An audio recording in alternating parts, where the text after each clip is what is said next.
Welcome to the Bridge of Pearls Official.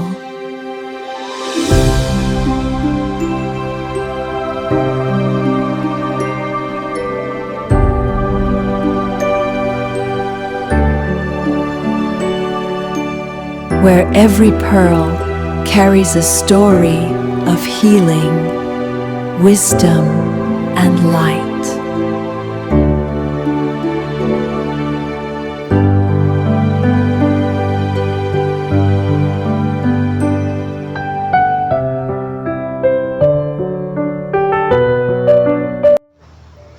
Her warning loud नहीं होती। कुछ warnings किसी आर्गुमेंट की तरह सामने नहीं आती। कोई इंसान आपके सामने खड़े होकर ये नहीं कहता कि मैं तुम्हें यूज़ करने वाला हूँ।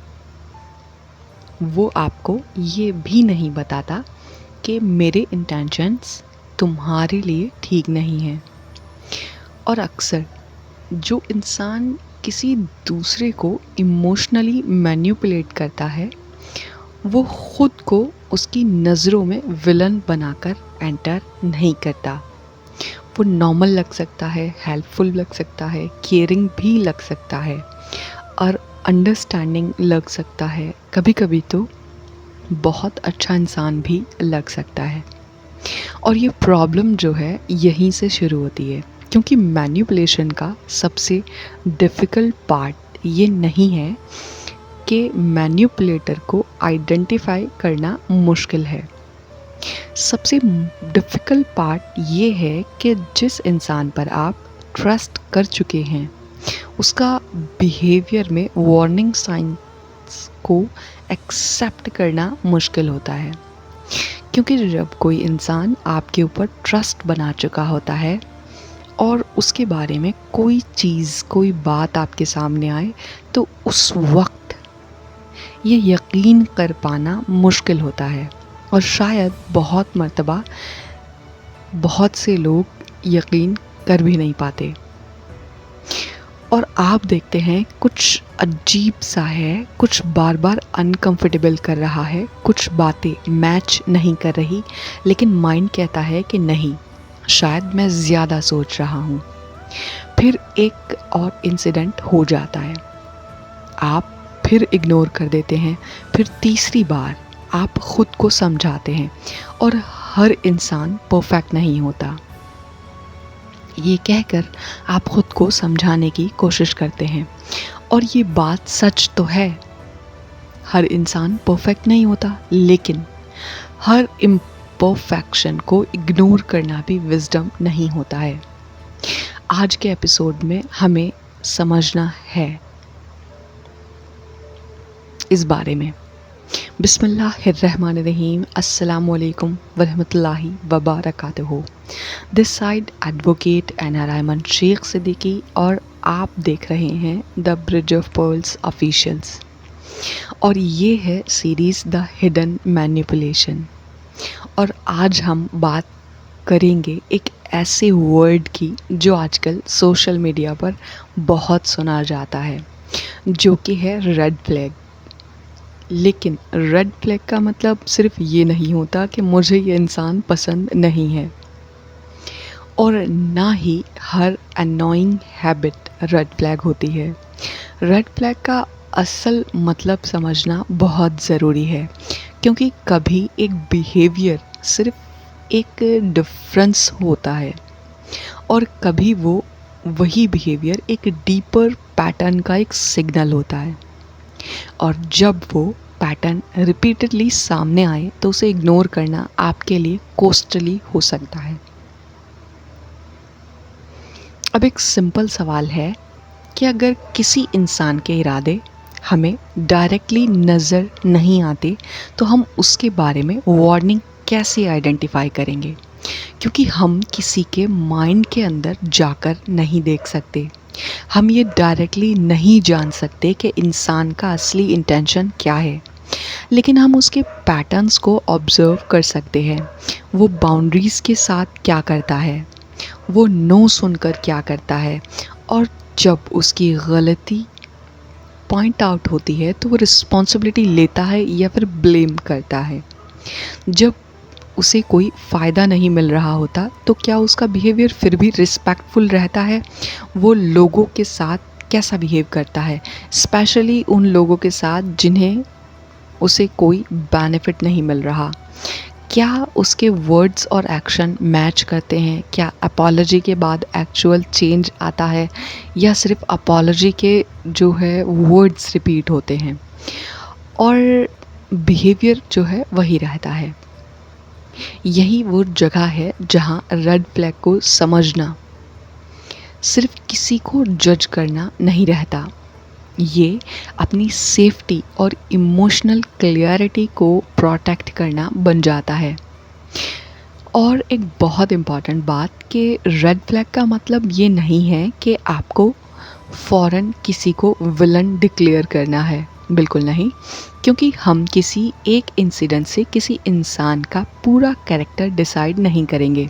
हम देखेंगे कि क्या एक आइसोलेटेड मिस्टेक है,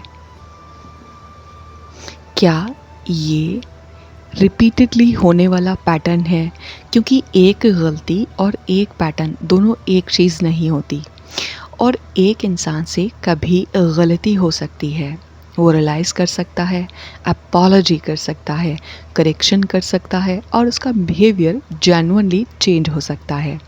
लेकिन अगर कोई रिपीटेडली बाउंड्री को क्रॉस करे और फिर जस्टिफाई करे और फिर ब्लेम करे और फिर अपॉलजी करे और फिर वही बिहेवियर रिपीटेडली चले उसका और वो रिपीट करे, तो अब हम सिर्फ एक इंसिडेंट नहीं देख रहे, हम एक पैटर्न को देख रहे हैं। और मैनिपुलेशन को समझने के लिए पैटर्न को देखना बहुत ज़्यादा ज़रूरी है। लेकिन फिर एक सवाल उठता है कि अगर रेड फ्लैग इतने इम्पॉर्टेंट हैं तो अच्छे लोग उन्हें इग्नोर क्यों कर देते हैं? क्योंकि अक्सर अच्छे इंसान वार्निंग साइन देखकर पहले ये नहीं सोचते कि ये मुझे मैनिपुलेट कर रहा है। वो सोचता है कि शायद इसका कोई रीज़न रहा होगा, या शायद इसका पास्ट डिफ़िकल्ट रहा है, या शायद मैं इसकी बात को गलत समझ ली मैंने, या शायद ये बैड इंटेंशन नहीं कर रहा। और एम्पैथी अपने आप में बहुत बुरी चीज़ नहीं है, लेकिन जब एम्पैथी एविडेंस को रिपीटेडली ओवरराइड करने लगे तो प्रॉब्लम शुरू हो सकती है। क्योंकि आप किसी इंसान को समझने की कोशिश करते करते उसके बिहेवियर को एक्सक्यूज़ करना शुरू कर देते हैं और फिर रेड फ्लैग आपके सामने होता है, लेकिन आप उसे देख नहीं रहे होते, आप उसकी एक्सप्लेनेशन को देख रहे होते हैं। और इसी पॉइंट से आज का असली डिस्कशन शुरू होता है कि रेड फ्लैग होते क्या हैं। कौन से रेड फ्लैग सिर्फ पर्सनालिटी डिफरेंसेस हैं और कौन से मैनिपुलेशन को सिग्नल हो सकते हैं, और गुड पीपल उन्हें इग्नोर क्यों करते हैं, और किस पॉइंट पर बेनिफिट ऑफ डाउट देना विजडम है और किस पॉइंट पर वही बेनिफिट ऑफ डाउट आपके लिए वनरेबल बना रहे होते हैं।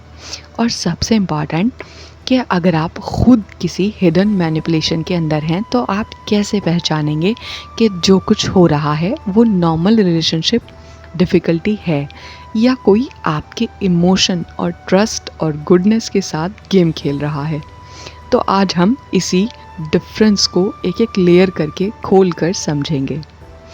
तो सबसे पहले अब हम शुरू करेंगे और समझेंगे रेड फ्लैग को एक जो है सिंपल डेफिनेशन में,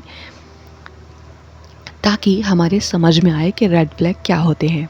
सो रेड फ्लैग कोई ऐसी चीज़ नहीं है जो सिर्फ हमें पर्सनली पसंद ना आए, क्योंकि किसी का क्वाइट होना, किसी का आउटगोइंग होना, किसी का डिफरेंस ओपिनियन रखना या किसी का हमारी पर्सनालिटी से मैच ना होना ऑटोमेटिकली रेड फ्लैग नहीं है। रेड फ्लैग तब इम्पॉर्टेंट होता है जब किसी बिहेवियर में ऐसा पैटर्न नज़र आए जो ट्रस्ट, सेफ्टी, बाउंड्रीज, ऑनेस्टी या हेल्दी रिलेशनशिप को रिपीटेडली डैमेज कर रहा हो। और यहाँ एक वर्ड बहुत इम्पॉर्टेंट है जो कि है रिपीटेडली, क्योंकि एक इंसान एक दिन इरिटेट हो सकता है, एक बार गलत रिएक्शन दे सकता है, एक बार झूठ बोल सकता है, एक बार किसी बाउंड्री को मिसअंडरस्टूड कर सकता है, लेकिन जब वही बिहेवियर बार बार रिपीट हो तो हर बार उसके साथ में अगर जस्टिफिकेशन आए तो फिर हमें रुक कर देखना चाहिए। अब एक रियल सिचुएशन को इमेजिन कीजिएगा कि आप किसी नए इंसान से मिलते हैं। शुरू में वो बहुत रिस्पेक्टफुल होता है, आपकी बात सुनता है, आपकी प्रॉब्लम को समझता है, आपको इम्पोर्टेंस देता है, आपको लगता है कि ये इंसान दूसरों से डिफरेंट है और कुछ टाइम के बाद वो आपकी छोटी बाउंड्रीज़ क्रॉस करना शुरू करता है। आप कहते हैं मुझे ये कंफर्टेबल नहीं लगा, वो कहता है अरे तुम इतना सीरियस क्यों हो रहे हो। आप फिर क्लियरली कहते हैं कि नहीं, सीरियसली मुझे ये बात पसंद नहीं। वो फिर कहता है तुम मुझ पर ट्रस्ट नहीं करते। अब यहाँ एक इम्पॉर्टेंट चीज़ हो रही है कि आपने बाउंड्रीज़ को रखा, लेकिन सामने वाले ने बाउंड्री को रिस्पेक्ट करने के बजाय आपके ट्रस्ट को क्वेश्चन कर दिया। और अब आप सोच रहे हैं कि क्या मैं अननेसेसरली सस्पिशियस हो रहा हूँ। ये वही मोमेंट है जहाँ एक रेड फ्लैग आपके सामने होते हुए भी आपको नज़र नहीं आता। तो सवाल है कि क्यों? क्योंकि सामने वाला आपको ये नहीं कह रहा कि मैं तुम्हारी बाउंड्री को तोड़ रहा हूँ, वो कह रहा है तुम मुझे ट्रस्ट नहीं करते। और सडनली कन्वर्सेशन बाउंड्री से निकलकर आपके कैरेक्टर और फीलिंग पर आ गई। इस तरह ये डिफरेंस जो है इसको समझना बहुत ज़रूरी है, क्योंकि हेल्दी रिस्पॉन्स होता है कि ठीक है अगर तुम अनकंफर्टेबल हो तो मैं ये नहीं करूँगा, और अनहेल्दी रिस्पॉन्स हो सकता है कि अगर तुम मुझ पर ट्रस्ट करते हो तो तुम्हें प्रॉब्लम नहीं होती। दोनों सेंटेंस में बहुत ज़्यादा साइकोलॉजिकल डिफरेंस है, और इसीलिए रेड फ्लैग को वर्ड से नहीं रिस्पॉन्स से भी पहचानना पड़ता है। क्योंकि किसी को बाउंड्री बताना एक चीज़ होती है, लेकिन उस बाउंड्री को रिस्पॉन्स को ऑब्जर्व करना और भी इम्पॉर्टेंट है। आप नो कहते हैं, वो क्या करता है? आप डिसएग्रीमेंट करते हैं, वो क्या करता है? आप क्वेश्चन पूछते हैं, वो क्या करता है? आप उसकी गलती पॉइंट आउट करते हैं, वो क्या करता है? आप उसे कोई बेनिफिट देने से मना करते हैं, उसका बिहेवियर चेंज होता है। तो ये क्वेश्चंस को ज़रा देखना ज़रूरी है, और यहाँ से आपको इंसान के बारे में बहुत कुछ समझ आ सकता है। एक और रियल लाइफ एग्जाम्पल कि मान लीजिए आपका फ्रेंड बार बार आपसे पर्सनल इन्फॉर्मेशन मांगता है, आप कुछ शेयर नहीं करना चाहते, आप कहते हैं कि मैं इस बारे में बात नहीं करना चाहता। हेल्दी रिस्पॉन्स है, ठीक है, कन्वर्सेशन ख़त्म। लेकिन अगर जवाब हो कि मुझसे भी सीक्रेट रखोगे, या इतना ट्रस्ट भी नहीं करते, या मैं तुम्हें अपनी हर बात बताता हूँ और तुम यहाँ आपकी जो है प्राइवेसी को गिल्ट के थ्रू चैलेंज किया जा रहा है इस तरह। और अगर ये रिपीटेडली होता है तो ये सिर्फ क्यूरियोसिटी नहीं रह जाती, ये बाउंड्रीज़ का प्रेशर बन सकता है। और अब एक इम्पॉर्टेंट पॉइंट ये है कि रेड फ्लैग हमेशा ड्रामेटिक नहीं होता। कभी कोई आपको फिज़िकली थ्रेटन नहीं करेगा, कोई ओपनली अब्यूसिव लैंग्वेज यूज़ नहीं करेगा, कोई सामने से विलन जैसा बिहेवियर नहीं करेगा। कभी रेड फ्लैग बहुत सब्टल होते हैं, जैसे आपकी बात बार बार इंटरप्ट करना, आपकी फीलिंग को कंसिस्टेंटली डिसमिस करना, आपके नो को नेगोशिएशन समझना, आपकी प्राइवेट इन्फॉर्मेशन को दूसरों के सामने यूज़ करना, हर प्रॉब्लम में विक्टिम बनाना, और हर मिस्टेक को ब्लेम किसी और पर डालना, आपके सक्सेस पर जेन्युइनली खुश ना होना, लेकिन आपकी फेलियर को रिपीटेडली डिस्कस करना, आपकी वल्नरेबिलिटी को जानकर उन्हीं पॉइंट्स पर आर्ग्यूमेंट के वक्त अटैक करना, ये सब अलग अलग सिचुएशन में डिफरेंस मीनिंग रख सकते हैं। लेकिन जब ये रिपीटेडली पैटर्न बनने लगे तो इग्नोर करना डेंजरस हो सकता है। और यहाँ हमारे 4 पिलर नेचुरली सामने आ जाते हैं, यानी कि एक्सेस के किसी को आपकी लाइफ में एक्सेस मिलता है तो वो आपके पैटर्न और वल्नरेबिलिटी को जान सकता है। और ट्रस्ट, जब आप अपनी प्राइवेट दुनिया को शेयर कर लेते हैं, इसीलिए उसकी जो है बातों पर नेचुरली ज़्यादा यकीन करते हैं। अब देखेंगे एक्सप्लॉयटेशन को, यानी कि अगर वही इन्फॉर्मेशन बाद में आपको प्रेशर में लाने और गिल्ट फील करवाने या आपकी बाउंड्रीज़ को तोड़ने के लिए यूज़ होने लगे तो ट्रस्ट में मिसयूज़ हो रहा है।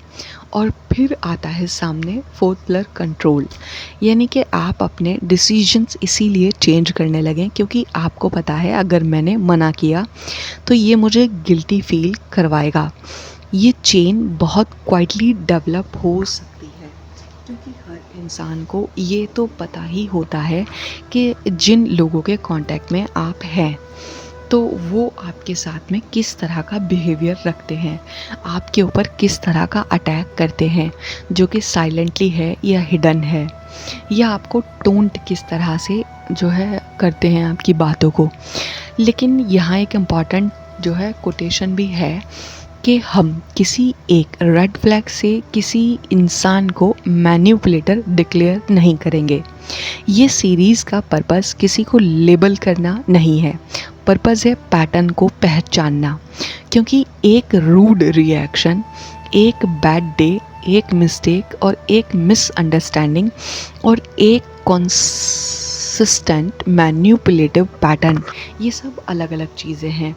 हमें देखना है कि क्या बिहेवियर रिपीट हो रहा है, क्या सामने वाला फीडबैक एक्सेप्ट कर रहा है और क्या करेक्शन होती है, क्या बाउंड्री रिस्पेक्ट होती है, क्या वर्ड्स और एक्शन मैच करते हैं, और सबसे इम्पॉर्टेंट क्या इंसान अपनी गलती की रिस्पॉन्सिबिलिटी ले सकता है।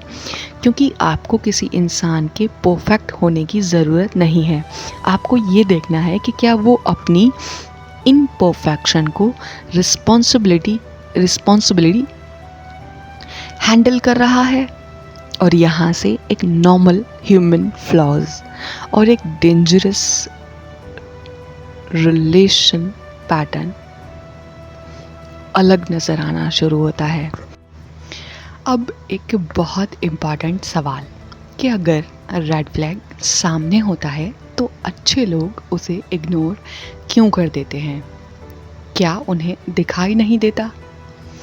अक्सर दिखाई तो देता है, बस उस वक्त उनका माइंड उस रेड फ्लैग को रेड फ्लैग के नाम से इंटरप्रेट नहीं करता, क्योंकि वो उसके लिए एक एक्सप्लेनेशन बना देता है कि उसका मूड ख़राब था, उसका पास्ट डिफ़िकल्ट था, उसने जानबूझकर नहीं किया होगा, वो एक्चुअली गलती से हो गया होगा, वो एक्चुअली शायद कोई मजबूरी रही होगी, वो एक्चुअली अच्छा है बस गुस्से में था, या मुझे उसकी सिचुएशन को मुझे ही समझना चाहिए था।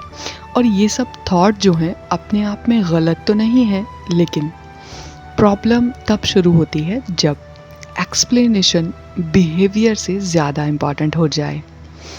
आप बार बार बिहेवियर को देख रहे हैं, लेकिन हर बार उस बिहेवियर के लिए एक नई जस्टिफिकेशन बना रहे होते हैं। यहीं पर साइकोलॉजिकल और साइकोलॉजी का एक इम्पॉर्टेंट पैटर्न काम करता है, जो कि है कॉग्निटिव डिसोनेंस। यानी कि सिंपल लैंग्वेज में अगर समझा जाए तो आपके माइंड में किसी इंसान की 2 इमेजेस बन गई हैं। एक तरफ ये इंसान मुझे केयर करता है और दूसरी तरफ लेकिन इसका बिहेवियर मुझे हर्ट कर रहा है, और अब दोनों चीज़ें एक साथ एक्सेप्ट करना अनकंफर्टेबल होता है। माइंड को कॉन्ट्राडिक्शन पसंद नहीं, तो माइंड क्या करता है कि कभी कभी वो बिहेवियर को एक्सप्लेन करके अपनी पहली बिलीव को बचा लेता है कि नहीं, ये एक्चुअली बुरा नहीं है, सिचुएशन ही ऐसी थी, मैं कुछ गलत समझा। इसका इंटेंशन बुरा नहीं होगा, और फिर आप अनकंफर्टेबल एविडेंस को रिजेक्ट कर देते हैं ताकि आपकी पुरानी बिलीफ सेफ हो सके और सेफ रहे। और यही गुड इंटेंशन कभी कभी ब्लाइंड स्पॉट बन जाते हैं, यानी कि आप किसी को समझना चाहते हैं इसीलिए उसकी हार्शनेस को एक्सक्यूज़ करते हैं। आप किसी को सपोर्ट करना चाहते हैं इसीलिए उसकी इनकंसिस्टेंसी को इग्नोर करते हैं। आप रिलेशनशिप को बचाना चाहते हैं इसीलिए बाउंड्रीज वायलेशन को टॉलरेट करते हैं। आप किसी को हर्ट नहीं करना चाहते इसीलिए अपनी डिस्कम्फर्ट को सप्रेस कर देते हैं, और धीरे धीरे आपके माइंड में एक डेंजरस एडजस्टमेंट शुरू हो जाता है, और आपका जो माइंड है वो डेंजरस एडजस्टमेंट करने ही लगता है कि मुझे ही ज़्यादा एक्सपेक्ट नहीं करना चाहिए। लेकिन यहाँ एक बहुत ज़रूरी डिस्टिंक्शन है कि understanding someone is not the same as excusing everything they do. यानी कि आप किसी के पास्ट को समझ सकते हैं और फिर भी उसके प्रेजेंट बिहेवियर को अनएक्सेप्टेबल कह सकते हैं।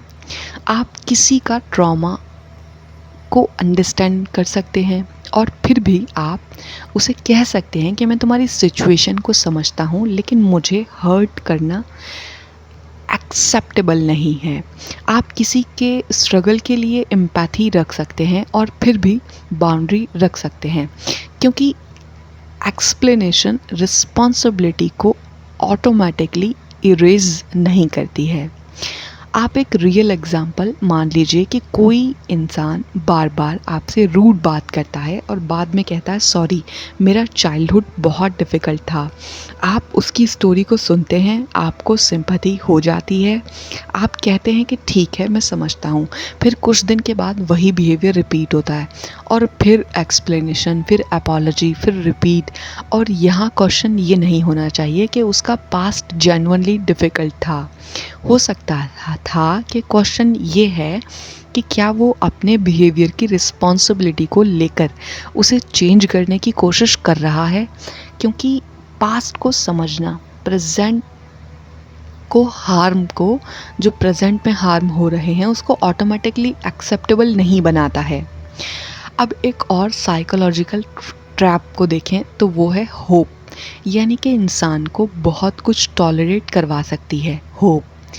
आप कहते हैं कि अभी ऐसा है लेकिन फ्यूचर में चेंज हो जाएगा, उसको बस थोड़ा सा टाइम चाहिए, मैं उसको अच्छा जो है मैं उसका अच्छे साइड को देख सकता हूँ या देखती हूँ, या पॉसिबिलिटी है कि उसमें और भी अच्छी साइड्स हैं। तो वो एक्चुअली ऐसा नहीं है। वो कभी कभी इंसान जेन्युइनली चेंज भी करता है, और इसीलिए होप जो है ख़ुद एक प्रॉब्लम नहीं है। प्रॉब्लम तब होती है तब फ्यूचर की पॉसिबिलिटी को प्रेजेंट के रिपीटेडली एविडेंस से ज़्यादा इम्पॉर्टेंस मिलने लगे। आप जिस इंसान के साथ आज डील कर रहे हैं उसको उसके एक्चुअल बिहेवियर पर इवैल्यूएट कीजिए, सिर्फ इस बेसिस पर नहीं कि एक दिन ये कैसा बन सकता है। और यहाँ एक और डेंजरस थॉट आता है कि मैं इस रिलेशनशिप में इतना इन्वेस्ट किया तो अब मैं कैसे छोड़ दूँ। तो टाइम है, इमोशन, मनी, एफर्ट और ट्रस्ट है, मेमोरीज़ हैं, सैक्रिफाइसेस हैं। जितना भी इन्वेस्टमेंट बढ़ता है कभी कभी इंसान उतना ही ज़्यादा कन्विंस करता है ख़ुद को कि इतना सब बेकार कैसे हो सकता है। लेकिन पास्ट इन्वेस्टमेंट फ्यूचर सेफ्टी की गारंटी नहीं होती। आपने किसी को 5 साल दे दिए, इसका मतलब ये नहीं है कि आपको अगले 5 साल भी वही पैटर्न को टॉलरेट करना ही होगा। आपने किसी पर ट्रस्ट किया, इसका मतलब ये नहीं है कि अब हर एविडेंस को इग्नोर करना पड़ेगा। आपने किसी की हेल्प की, इसका मतलब ये नहीं है कि उसके हार्मफुल बिहेवियर को लाइफ टाइम एक्सेप्ट करना होगा आपको। और इसी पॉइंट पर एक्सेस और ट्रस्ट का कनेक्शन को समझना ज़रूरी हो जाता है कि आपने किसी को एक्सेस दे दिया, फिर ट्रस्ट दिया, फिर पर्सनल इन्फॉर्मेशन शेयर कर दी, फिर इमोशनल वल्नरेबिलिटी को शेयर किया और फिर नेचुरली आप उस इंसान को लूज़ करना नहीं चाहते, क्योंकि आप कभी कभी इस इमोशन को, इमोशनल इन्वेस्टमेंट की वजह से आप रेड फ्लैग को इग्नोर करते रहते हैं। लेकिन हेल्दी ट्रस्ट का मतलब ये नहीं है कि एविडेंस आने के बाद भी ट्रस्ट को ब्लाइंडली डिफेंड किया जाए। हेल्दी ट्रस्ट के अंदर ऑब्जर्वेशन भी होती है। अब एक और सिंपल टेस्ट, जब कोई रेड फ्लैग नज़र आए तो आप अपने आप से सिर्फ ये मत पूछिए कि क्या ये इंसान अच्छा है। ये सवाल बहुत जो है बोर्ड है। इसके बजाय पूछिए कि इस स्पेसिफिक सिचुएशन में इसका बिहेवियर कैसा है, और फिर क्या ये बिहेवियर रिपीट हो रहा है। फिर जब मैं बाउंड्रीज़ रखता हूँ तो रिस्पॉन्स क्या होता है, और फिर सबसे इम्पॉर्टेंट, जब मैं प्रॉब्लम पॉइंट आउट करता हूँ तो क्या बिहेवियर एक्चुअली चेंज होता है। यहाँ से आप पर्सनैलिटी जज नहीं कर रहे, आप पैटर्न ऑब्जर्व कर रहे हैं, और हिडन मैनिपुलेशन को आइडेंटिफाई करने के लिए पैटर्न ऑब्जर्वेशन सबसे पावरफुल टूल्स में से एक है। क्योंकि कोई भी इंसान आपको अपने इंटेंशंस के बारे में कुछ भी बता सकता है कि मैं तुम्हारा बुरा नहीं चाहता, मैं तो तुम्हारी केयर करता हूँ, मैं ऐसा इंसान नहीं हूँ। लेकिन इंटेंशन के क्लेम से ज़्यादा इम्पॉर्टेंट होता है कंसिस्टेंट बिहेवियर, कि आपको किसी के माइंड को रीड करने की ज़रूरत नहीं। आपको सिर्फ ये देखना है कि वर्ड्स क्या कह रहे हैं, एक्शंस क्या दिखा रहे हैं, और दोनों के बीच में कितना डिफरेंस है। क्योंकि रेड फ्लैग अक्सर एक कन्फेशन की तरह नहीं आता, वो पैटर्न की तरह सामने आता है। अब देखेंगे कि रेड फ्लैग को समझने का एक और इम्पॉर्टेंट तरीका है कि इंसान क्या कहता है उसे ज़्यादा देखिए, क्योंकि जब उसकी मर्ज़ी नहीं चलती तब वो क्या करता है। क्योंकि जब सब कुछ उसकी एक्सपेक्टेशन के मुताबिक हो रहा होता है तब वो ऑलमोस्ट हर इंसान जो है प्लेजेंट हो सकता है। रियल पर्सनैलिटी अक्सर डिसएग्रीमेंट, रिजेक्शन, बाउंड्रीज़ और अकाउंटेबिलिटी के मोमेंट में ज़्यादा क्लियरली सामने आते हैं। क्योंकि मान लीजिए आप किसी को नो कहा आपने, तो बस एक सिंपल नो, आप अवेलेबल नहीं हैं, आप कंफर्टेबल नहीं है, आप उस रिक्वेस्ट को एक्सेप्ट नहीं करना चाहते। आप देखिए कि सामने वाला अब क्या करता है।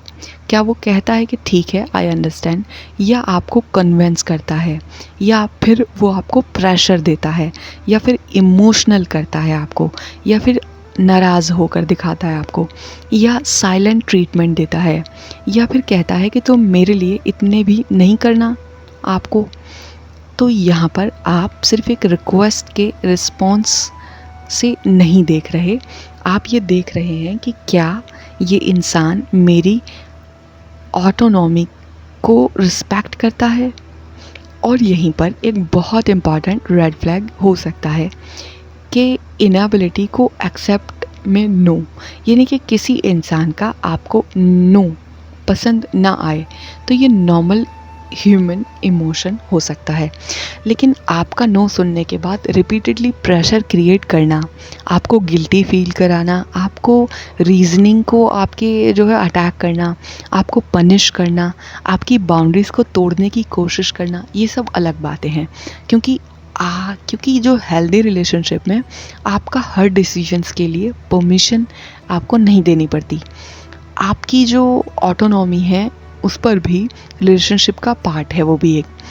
लेकिन अब एक और रेड फ्लैग, यानी कि अकाउंटेबिलिटी का एब्सेंस। गलती जो है हर इंसान से होती है, लेकिन जब आप किसी को कहते हैं कि तुमने ये किया, इससे मुझे हर्ट हुआ, तो उसका रिस्पॉन्स को आप ऑब्जर्व कीजिए कि वो रुकता है, या वो समझने की कोशिश करता है, या वो स्पेसिफिक बिहेवियर को एक्सेप्ट करता है, या क्या वो रिपेयर करता है, या तुरंत तुमने भी तो, मैंने तुम्हारे लिए क्या क्या नहीं किया, तुमने हमेशा मुझे ही ब्लेम क्यों किया, तुमने ओवर रिएक्ट क्यों कर रहे हो तुम। और फिर आप ओरिजिनल इशू को भूलकर उसकी सफाई देने में शुरू लग जाते हैं, क्योंकि उसने आपको जो है ऐसा बना दिया जैसे कि मुजरिम। और यहाँ पर अकाउंटेबिलिटी से बचने का पैटर्न हो सकता है। अगर ये रिपीटेडली जो है होता है तो इससे सिर्फ कम्युनिकेशन प्रॉब्लम कहकर इग्नोर करना ठीक नहीं होगा। एक और चीज़ देखिए जो कि है वर्ड्स और एक्शन। यानी कि कोई इंसान कह सकता है कि मैं तुम्हारी बाउंड्री की रिस्पेक्ट करता हूँ, लेकिन एक्चुअल टेस्ट तब होगा तब आप बाउंड्रीज़ को रखेंगे। और कोई कह सकता है कि मैं तुम्हें कभी झूठ नहीं बोलूँगा, लेकिन एक्चुअल टेस्ट तो तब होगा ना जब सच बोलना उसके लिए इनकन्वीनियंट हो। कोई कह सकता है कि मैं तुम्हारी प्राइवेसी की रिस्पेक्ट करता हूँ, लेकिन एक्चुअल टेस्ट तब होगा जब उसके पास आपकी प्राइवेट इन्फॉर्मेशन हो। यानी कि कैरेक्टर प्रॉमिसेस से कम पैटर्न से ज़्यादा समझ में आता है। और इसीलिए रेड फ्लैग को आइडेंटिफाई करने के लिए सिर्फ वर्ड को कलेक्ट मत कीजिए, एविडेंस को ऑब्जर्व कीजिए। अब एक और सब्टल रेड फ्लैग यानी कि डबल स्टैंडर्ड। कुछ लोग अपने लिए एक रूल रखते हैं और दूसरों के लिए दूसरा। अगर वो लेट हों तो सिचुएशन थी, आप लेट हो तो तुम इर्रिस्पॉन्सिबल हो कह दिया जाता है। अगर वो प्राइवेसी मैनेज में है तो मेरा पर्सनल मैटर है। और आपका जो बात हो आपके बारे में कि आपकी प्राइवेसी मैनेज के बारे में, तो बात आ जाती है कि तुम कुछ छुपा रहे हो। यानी कि वो अपने फ्रेंड से मिलें तो नॉर्मल सोशल लाइफ है, और आप किसी फ्रेंड से मिलें तो तुम्हें मेरी परवाह नहीं है। अब हर डबल स्टैंडर्ड मैनिपुलेशन नहीं होता, लेकिन अगर ये कॉन्सिस्टेंटली कंट्रोल और अनइक्वल फ्रीडम को क्रिएट कर रहा हो तो सीरियसली वार्निंग का साइन बन सकता है ये। यहाँ एक्सप्लॉयटेशन का एक लेयर समझिएगा कि मैनिपुलेटिव डायनामिक में आपकी जो वैल्यूज़ हैं और उनको आपके अगेंस्ट यूज़ किया जा सकता है कि आप लॉयल हैं। अगर लॉयल हो तो मेरी बात मानोगे। आप केयरिंग हैं, अगर केयर करते हो तो ये करोगे। आप फॉरगिविंग हैं, तुमने माफ़ किया है तो अब ये भी एक्सेप्ट करो। यानी कि ज़बरदस्ती है। आप फैमिली ओरिएंटेड हैं तो फैमिली के लिए इतना भी सैक्रिफाइस नहीं कर सकते। आप रिलीजियस और मोरालिटी के अगर एस्पेक्ट से देखें तो कॉन्शियस हैं, तो कभी कभी गिल्टी और मोरालिटी को भी प्रेशर के लिए यूज़ किया जा सकता है। क्योंकि यहाँ प्रॉब्लम आपकी गुडनेस की नहीं है, प्रॉब्लम ये है कि किसी ने आपकी गुडनेस को लीवरेज बना लिया। और इसीलिए गुड पर्सन होना और इजीली मैनिपुलेट होना एक ही चीज़ नहीं होता। गुडनेस तब वल्नरेबल होती है और तब बन सकती है जब एम्पैथी हो लेकिन डिसइंक्रीमेंट ना हो, ट्रस्ट हो लेकिन वेरिफिकेशन ना हो, फॉरगिवनेस हो लेकिन अकाउंटेबिलिटी ना हो, पेशेंस हो लेकिन लिमिट ना हो। और यही बैलेंस आपको सीखना है। अब एक रियल लाइफ सिचुएशन और आप किसी को रिपीटेडली हेल्प करते हैं, हर बार वो कहता है कि बस इस बार आप हेल्प कर देते हैं, लेकिन फिर नेक्स्ट टाइम वही रिक्वेस्ट। आप मना करते हैं, वो कहता है कि तुम तो बदल गए। आप गिल्टी फील करते हैं, फिर हेल्प कर देते हैं, अगले टाइम पैटर्न रिपीट। अब सवाल ये नहीं है कि क्या हेल्प करना अच्छी बात है या नहीं है, बिल्कुल अच्छी बात हो सकती है, लेकिन सवाल ये है कि क्या मेरी काइंडनेस को रिपीटेडली यूज़ मेरी कंसेंट के अगेंस्ट हो रहा है ये काम। अगर आपका यस फ्रीली एक्सेप्टेड है तो ये हेल्दी है। अगर आपका नो गिल्ट, प्रेशर और पनिशमेंट के थ्रू तोड़ दिया जाता है, तो अब काइंडनेस और एक्सप्लॉयटेशन के बीच में और जो बीच की लाइन है वो देखनी ज़रूरी है। और यहीं पर कंट्रोल का पिलर सामने आता है। ये कंट्रोल का मतलब हमेशा ये नहीं है कि कोई आपको ऑर्डर दे और कभी कंट्रोल इतना सब्टल होता है कि आपको पता ही नहीं चलता कि आपको आपके जो डिसीजंस है वो किसी चीज़ से इन्फ्लुएंस हो रहे हैं। आप खुद से कहते हैं कि मैं ये कर रहा हूँ क्योंकि मैं अच्छा इंसान हूँ, लेकिन अंदर कहीं एक और थॉट चल रहा होता है कि अगर मैंने नहीं किया तो वो मुझे सेल्फिश कहेगा। और ये सेकंड थॉट बहुत इम्पॉर्टेंट है, क्योंकि अगर आपकी चॉइस फियर ऑफ रिएक्शन से कंट्रोल हो रही है तो आपको अपने डिसीजंस को दोबारा एग्जामिन करना चाहिए।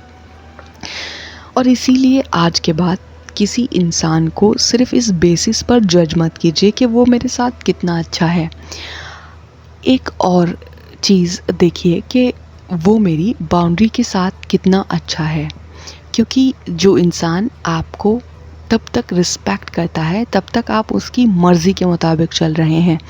तो उस रिस्पेक्ट को समझने के लिए आपका नो बहुत कुछ रिवील कर सकता है। अब एक और लेयर समझिए कि हर रेड फ्लैग सामने वाले के बिहेवियर में ही नहीं होता। कभी कभी रेड फ्लैग को इग्नोर करने का रीज़न हमारे अपने माइंड के अंदर होता है। और ये बात समझना बहुत ज़रूरी है, क्योंकि अगर आप ये सोचेंगे कि मुझे रेड फ्लैग दिख गया तो मैं कभी ट्रैप नहीं होऊंगा, तो रियलिटी इतनी ज़्यादा सिंपल नहीं है। क्योंकि मैनिपुलेशन का एक पावरफुल पार्ट ये है कि इंसान को पहले मैनिपुलेट नहीं किया जाता, पहले उसकी परसेप्शन को स्लोली इन्फ्लुएंस किया जाता है।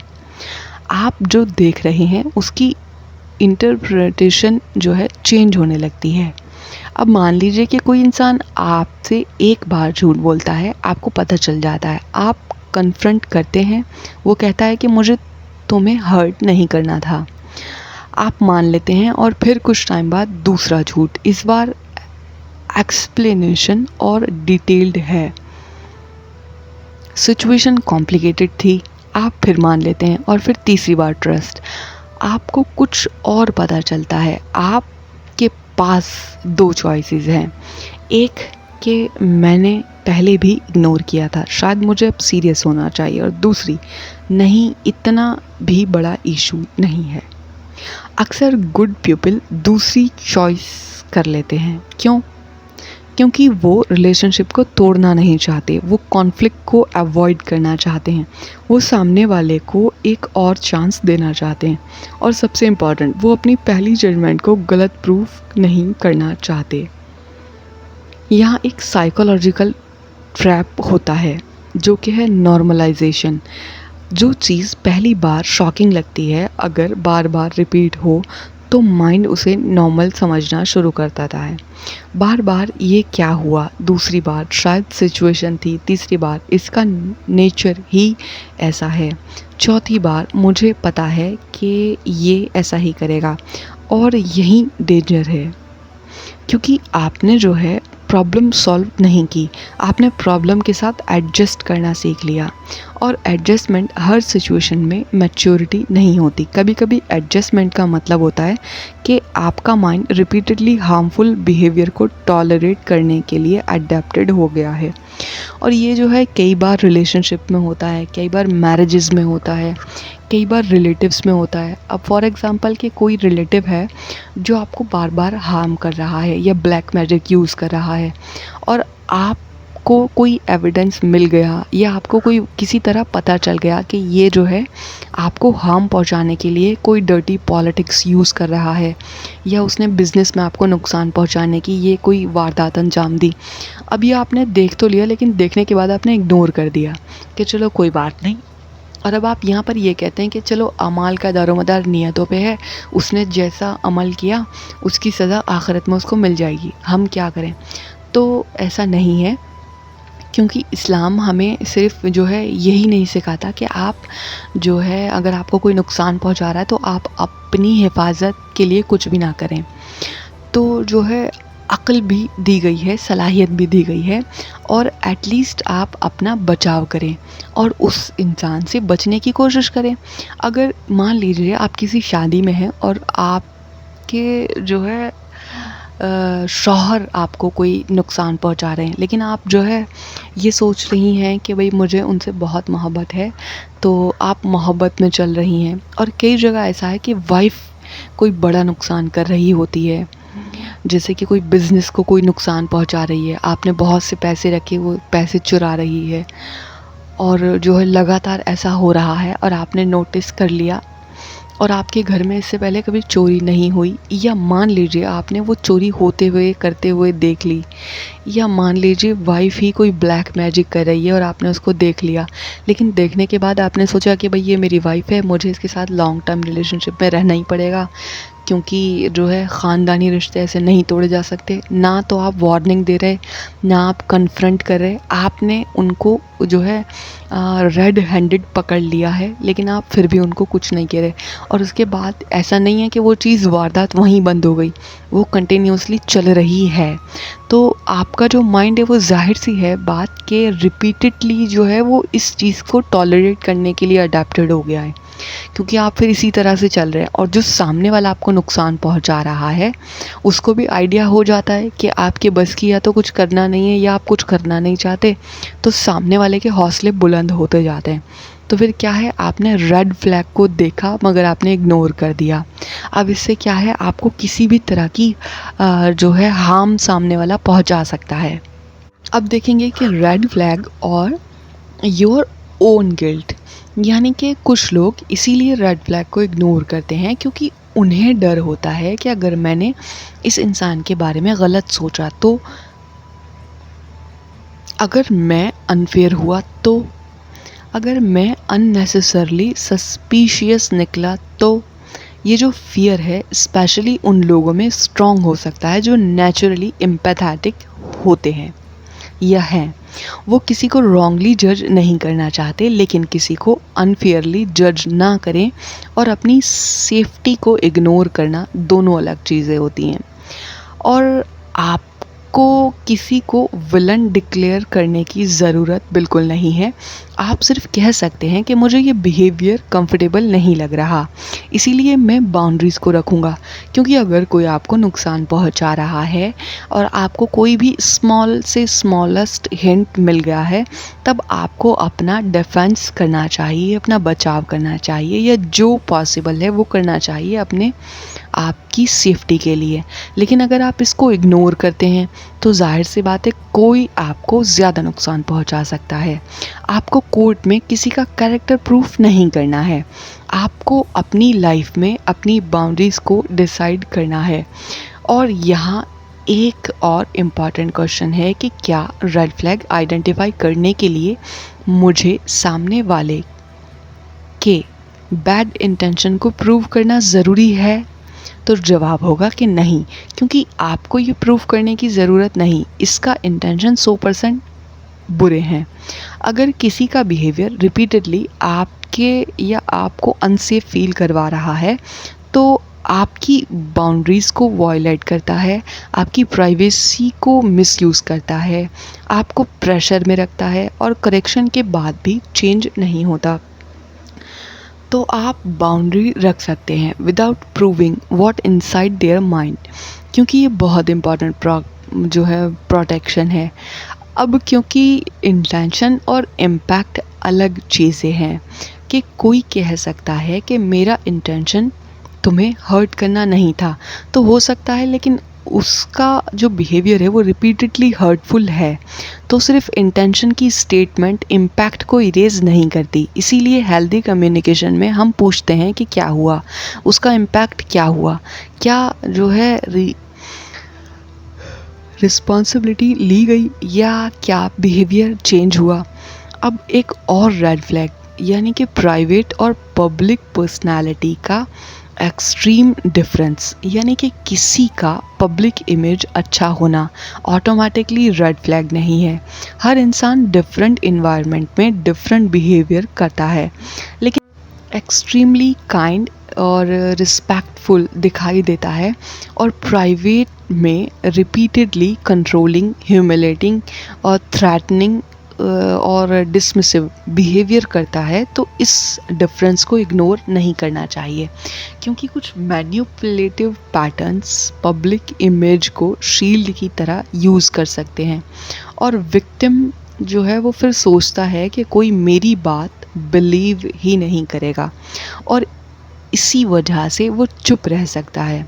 और यहाँ एक्सेस का एक डीपर एस्पेक्ट है कि किसी इंसान को आपकी प्राइवेट लाइफ का जितना ज़्यादा एक्सेस मिलेगा उतना ही वो जानता होगा कि आपकी फियर्स, आपकी इनसिक्योरिटीज़, आपके पास्ट एक्सपीरियंस, आपके इमोशनल ट्रिगर्स, आपके रिलेशनशिप्स, आपकी वीकनेस, आपकी इंफॉर्मेशन और हेल्दी रिलेशनशिप में केयर और अंडरस्टैंडिंग के लिए यूज़ किया जा सकता है।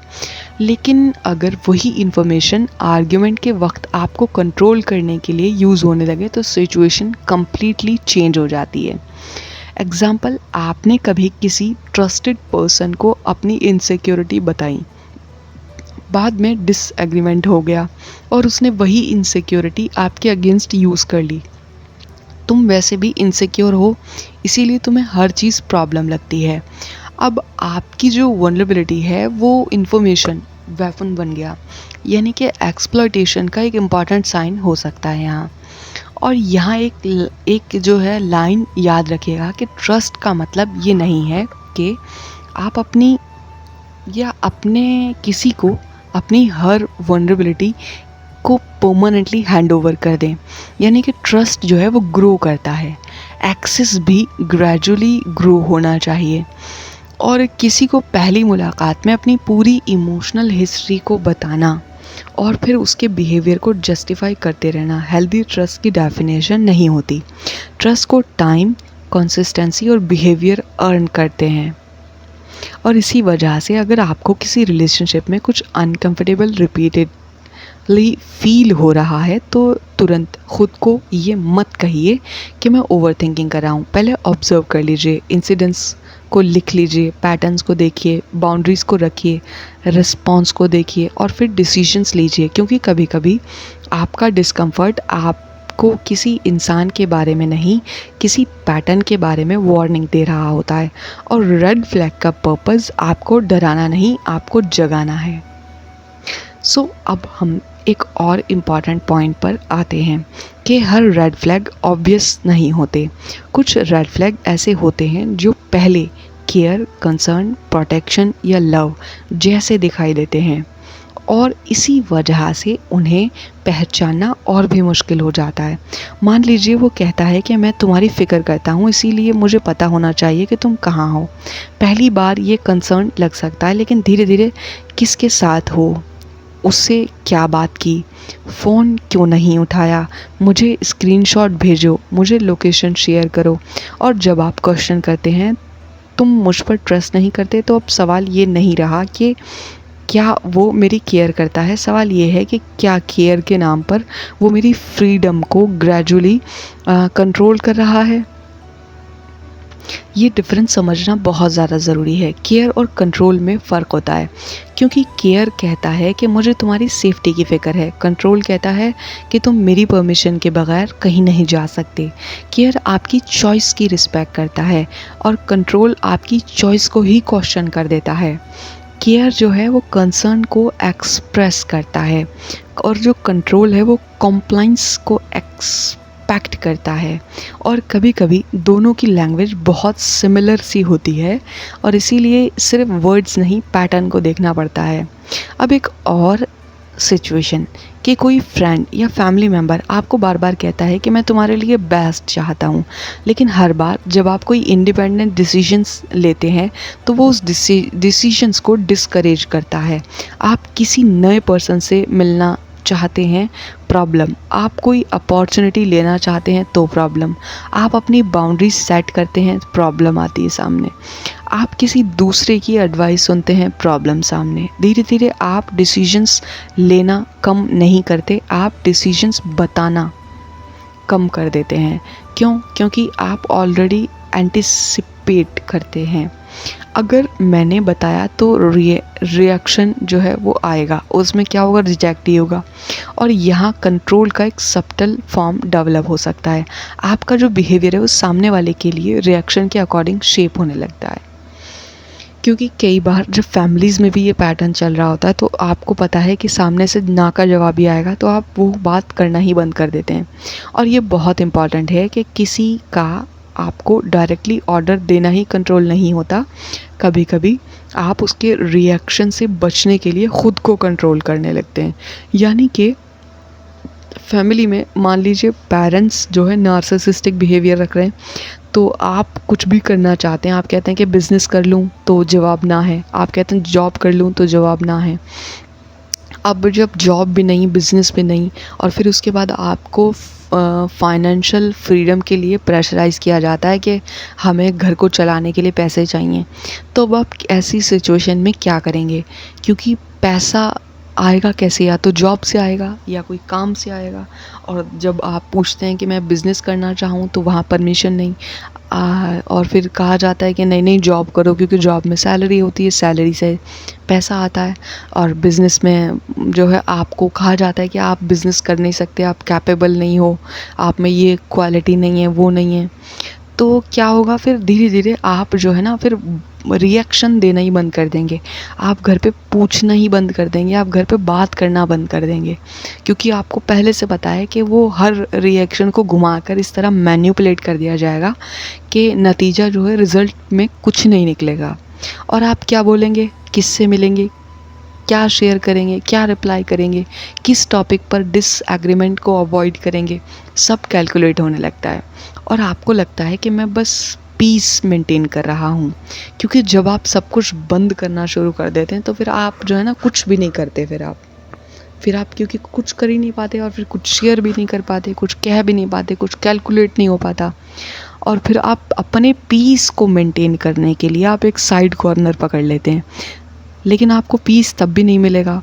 लेकिन अगर पीस मेंटेन करने की कॉस्ट जो है वो आपकी फ्रीडम और ऑथेंटिसिटी बन गई है, तो रुक कर सोचना बहुत ज़्यादा ज़रूरी है। क्योंकि अब एक और रेड फ्लैग, आइसोलेशन, यानी कि मैनिपुलेशन का हर केस आइसोलेशन तो नहीं है, लेकिन जब कोई रिपीटेडली आपको फ्रेंड्स से दूर करे या फैमिली से डिस्टेंस क्रिएट करे, आपको सपोर्ट सिस्टम को अनरिलायबल प्रूव करे और हर दूसरे इंसान के बारे में सस्पिशन क्रिएट करे, तो ग्रेजुअली ये मैसेज दे कि तुम मेरे लिए सिर्फ मैं, तुम्हारे लिए मतलब सिर्फ मैं ही हूँ। तो इस पैटर्न को सीरियसली ऑब्जर्व करना ज़रूरी हो जाता है। लेकिन हर किसी के साथ तो ये सिचुएशन कंडक्ट नहीं होती कि उनके ज़िंदगी में कोई हो जो उनको ये कहे कि तुम्हारे लिए सिर्फ मैं हूँ, क्योंकि बहुत से लोग बिल्कुल जो है अपनी ज़िंदगी में तन्हा होते हैं, और उसकी जो डिपेंडेंसी है वो एक पर्टिकुलर पर्सन पर इंक्रीज़ हो सकती है, और डिपेंडेंसी कंट्रोल को इरेज़र बना सकती है। मगर मान लीजिए अगर आपका कोई फ्रेंड आपसे कहता है कि तुम्हारी फैमिली तुम्हें समझती ही नहीं, फिर तुम्हारे फ्रेंड तुम्हारा यूज़ कर रहे हैं, और फिर तुम किसी की बात मत सुनो, तुम सिर्फ मुझे बताओ। ये एक स्टेटमेंट से कुछ प्रूफ नहीं होता, हो सकता है कि कभी जेन्युइनली कंसर्न भी हो, लेकिन अगर रिपीटेडली हर रिलेशनशिप को अंडरमाइन करके आपको सिर्फ एक पर्सन पर डिपेंडेंट बनाया जा रहा है, तो ये एक सीरियस पैटर्न हो सकता है। और यहाँ ट्रस्ट का मिसयूज़ समझिए। आपने किसी पर ट्रस्ट किया, इसलिए उसकी बात को इम्पोर्टेंस दी। वो कहता है कि मैं तुम्हें सबसे ज़्यादा समझता हूँ, और आप इस बात पर बिलीव कर लेते हैं। फिर वो धीरे धीरे वो आपके और दूसरों के बीच में इंटरप्रिटेशन कर देने लगता है। उसने तुम्हारे साथ ये इसलिए किया कि उसका असली इंटेंशन ये था, तुम्हें पता नहीं था, मैं जानता हूँ। सामने वाला ऐसी बातें करता है और आप हर सिचुएशन को उसकी एक्सप्लेनेशन से देखना शुरू कर देते हैं। यहाँ एक इम्पॉर्टेंट क्वेश्चन है कि क्या मैं खुद सिचुएशन ऑब्ज़र्व कर रहा हूँ, या मैं हर चीज़ की इंटरप्रिटेशन किसी और से ले रहा हूँ। हेल्दी एडवाइस कि आपकी जजमेंट को स्ट्रॉन्गर बनाती है, और जो मैनिपुलेशन है वो कभी कभी आपकी जजमेंट को रिप्लेस करने लगती है, और इसीलिए गुड पीपल भी फंस सकते हैं, क्योंकि अच्छा इंसान अक्सर ये अज्यूम करता है कि मैं जिस तरह दूसरों के साथ बिहेव करता हूँ, सामने वाला भी शायद वैसा ही होगा। अगर मैं किसी की प्राइवेसी को मिसयूज़ नहीं करूँगा तो मुझे लगता है कि वो भी नहीं करेगा, मगर असल में कुछ और हो रहा होता है। और अगर मैं किसी की वल्नरेबिलिटी को वेपन नहीं बनाऊँगा तो मुझे भी लगता है कि मेरा भी कोई नहीं बनाएगा। अगर मैं जो है डिसएग्रीमेंट के बाद रिस्पेक्ट को मेंटेन करता हूँ तो मुझे लगता है कि वो भी करेगा। लेकिन आपकी नीयत आपको दूसरों की नीयत की गारंटी नहीं देती, इसीलिए काइंडनेस के साथ डिस्क्रिमेंट भी ज़रूरी है। और यहाँ एक बहुत सिंपल रूल याद रखिएगा कि गुड इंटेंशन रखिए, लेकिन एविडेंस को इग्नोर मत कीजिए, क्योंकि किसी को डाउट करना आपकी पर्सनैलिटी बेशक ना हो, लेकिन किसी को ब्लाइंडली ट्रस्ट करना भी गुडनेस का प्रूफ नहीं होती है। हेल्दी अप्रोच ये है कि ऑब्ज़र्व कीजिए, अंडरस्टैंड कीजिए, वेरीफाई कीजिए, बाउंड्रीज़ को सेट कीजिए और वॉच द रिस्पॉन्स, और फिर डिसीजंस को लीजिए। क्योंकि रेड फ्लैग का असली पर्पस आपको ये बताना नहीं है कि ये इंसान डेफिनेटली बुरा इंसान है। रेड फ्लैग आपको इतना कह रहा होता है कि रुको, ऑब्ज़र्व करो और इस बिहेवियर को लाइटली मत लो। और कभी कभी रेड फ्लैग को इग्नोर करने से कुछ नहीं होता, लेकिन बार बार आने वाले रेड फ्लैग को इग्नोर करते रहना आपको एक ऐसे डायनामिक में ले जा सकता है जहां एक्सेस बढ़ता है, ट्रस्ट डीपन होता है और एक्सप्लॉयटेशन पॉसिबल होता है और कंट्रोल नॉर्मल लगने लगता है। और जब कंट्रोल नॉर्मल लगने लगे तब इंसान को ये भी समझ नहीं आता कि उसे अपनी फ्रीडम कब कॉम्प्रोमाइज़ कर दी उसने। लेकिन अब एक और बहुत इम्पॉर्टेंट बात, रेड फ्लैग सिर्फ सामने वाले के बिहेवियर में नहीं होता। कभी कभी आपको रेड फ्लैग इसीलिए लेट समझ में आता है क्योंकि मैनिपुलेशन का जो पैटर्न है वो ग्रेजुअली जो है एस्केलेट होती है, क्योंकि शुरू में चीज़ें छोटी होती हैं, इतनी छोटी कि आप उन्हें सीरियस नहीं लेते। फिर वही बिहेवियर थोड़ा बदलता है और फिर आप एडजस्ट कर जाते हैं। फिर सामने वाला देखता है कि यहाँ तक पर्सन जो है टॉलरेट कर रहा है, और फिर धीरे धीरे बाउंड्रीज़ और पुश होती है। और इसको एक सिंपल एग्जाम्पल से अगर समझने की कोशिश करें तो पहले कोई आपके फ़ोन के बारे में कैजुअली पूछता है कि किसका मैसेज था, आप बता देते हैं। फिर फ़ोन दिखाओ ना, आप अनकंफर्टेबल हो जाते हैं एकदम से, लेकिन दिखा देते हैं। फिर पासवर्ड क्या है, आप मना करते हैं सामने से, मुझसे क्या छिपा रहे हो यार, मुझे तो सब कुछ पता है। और आप एक्सप्लेन करते हैं और फिर एक दिन आपको अपना फ़ोन चेक करवाने के लिए ख़ुद एक्सप्लेनेशन देनी पड़ती है। और आपने जो है शायद कभी फॉर्मली डिसाइड नहीं किया था आपने कि किसी को अपने फ़ोन का अनलिमिटेड एक्सेस भी मिलेगा, लेकिन बाउंड्रीज़ जो है वो एकदम से नहीं गई, वो छोटे छोटे स्टेप में शिफ्ट हुई हैं। तो यही रीज़न है कि मैनिपुलेशन को समझने के लिए सिर्फ फाइनल बिहेवियर देखना काफ़ी नहीं होगा, ये भी देखना पड़ता है कि सिचुएशन यहाँ तक कैसे पहुँची है। और यहाँ एक इम्पॉर्टेंट साइकोलॉजिकल कंसेप्ट समझिए कि यानी कि ग्रेजुअल एस्केलेशन में देखेंगे तो इंसान अक्सर एकदम से एक्सट्रीम बिहेवियर एक्सेप्ट नहीं करता, लेकिन अगर छोटे वायलेशंस को रिपीटेडली नॉर्मल बना दिया जाए तो अगला वायलेशन कंपैरेटिवली लेस शॉकिंग लग सकता है। पहले बस एक बार और फिर तुम्हें पहले भी अलाउ किया था और फिर अब प्रॉब्लम क्या है, और इवेंचुअली आपको अपनी ही पुरानी बाउंड्रीज़ अनरीजनेबल लगने लगती हैं। इसलिए आप अपने से एक सवाल पूछना बहुत ज़रूरी हो जाता है आपको कि जो चीज़ आज मुझे अनकंफर्टेबल लग रही है, क्या मैंने कल इसी चीज़ को छोटा वर्जन सिर्फ इसीलिए एक्सेप्ट किया था क्योंकि मुझे जो है कॉन्फ्लिक्ट नहीं चाहिए था उस वक्त। तो अगर आंसर हाँ है तो ख़ुद को ब्लेम मत कीजिए, इसका मतलब ये नहीं है कि आप फूलिश थे। इसका मतलब है कि आप अब पैटर्न को क्लियरली देख पा रहे हैं, और जब पैटर्न समझ में आ जाए तो बाउंड्रीज़ को दोबारा इस्टेब्लिश की जा सकती है। और अब एक और इम्पॉर्टेंट रेड फ्लैग है कि आपको रिपीटेडली कंफ्यूज करना। मैनिपुलेशन हमेशा प्रेशर के थ्रू नहीं होती, कभी कभी वो कन्फ्यूज़न में होती है, या कन्फ्यूज़न के जो कंट्रोल का टूल बन जाती है कन्फ्यूज़न के अंदर, कि आज जो है कोई कुछ कहे, कल उसका कोई अपोजिट कहे।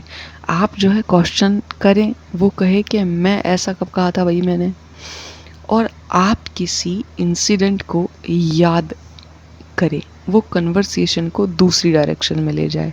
आप क्लैरिटी मांगें और आपको और ज़्यादा कन्फ्यूज़न मिले, और फिर आप सोचने लगें कि शायद मुझे ही याद नहीं, या शायद मुझे ओवर थिंकिंग हो रहा है, या शायद मैं बात को गलत समझा। और इस आइसोलेटेड मिसअंडरस्टैंडिंग ये जो है ये नॉर्मल लग सकती है, लेकिन अगर रिपीटेडली हो रही है तो क्लियरली जो है क्लैरिटी से मैनेज पर क्लैरिटी के बजाय कन्फ्यूज़न मिलता है। तो उस पैटर्न को ऑब्ज़र्व करना फिर ज़रूरी होता है। और यहाँ एक प्रैक्टिकल प्रोटेक्शन है कि इम्पॉर्टेंट सिचुएशन में फैक्ट को फैक्ट की तरह याद रखिए। किसने क्या कहा, क्या एग्री हुआ, क्या बाउंड्री सेट हुई, क्या बाद में हुआ। और हर छोटी चीज़ को रिकॉर्ड बनाने की ज़रूरत नहीं, लेकिन सीरियस सिचुएशन में मैसेज, एग्रीमेंट, कमिटमेंट या इम्पॉर्टेंट कन्वर्सेशन को प्रिजर्व करना यूज़फुल हो सकता है। और स्पेशली वर्क प्लेस में, बिजनेस में, फाइनेंशियल मैटर में, सीरियस डिस्प्यूट्स में, क्योंकि जब मेमोरी और इंटरप्शन के बीच कन्फ्यूज़न क्रिएट होता है तो ऑब्जेक्टिव इन्फॉर्मेशन आपको क्लैरिटी दे सकती है उस टाइम पर। अब एक और पैटर्न देखेंगे कि पनिशमेंट आफ्टर बाउंड्री। आपने सिर्फ एक नॉर्मल बाउंड्री रखी और सडनली सामने वाले को बिहेवियर चेंज, और वो बात करना बंद कर देता है, कोल्ड हो जाता है, आपका जो है इंटेंशनली इग्नोर करता है, आपको गिल्टी फील करवाता है, यह कहता है कि ठीक है फिर मुझे तुमसे कुछ एक्सपेक्टेशन नहीं है।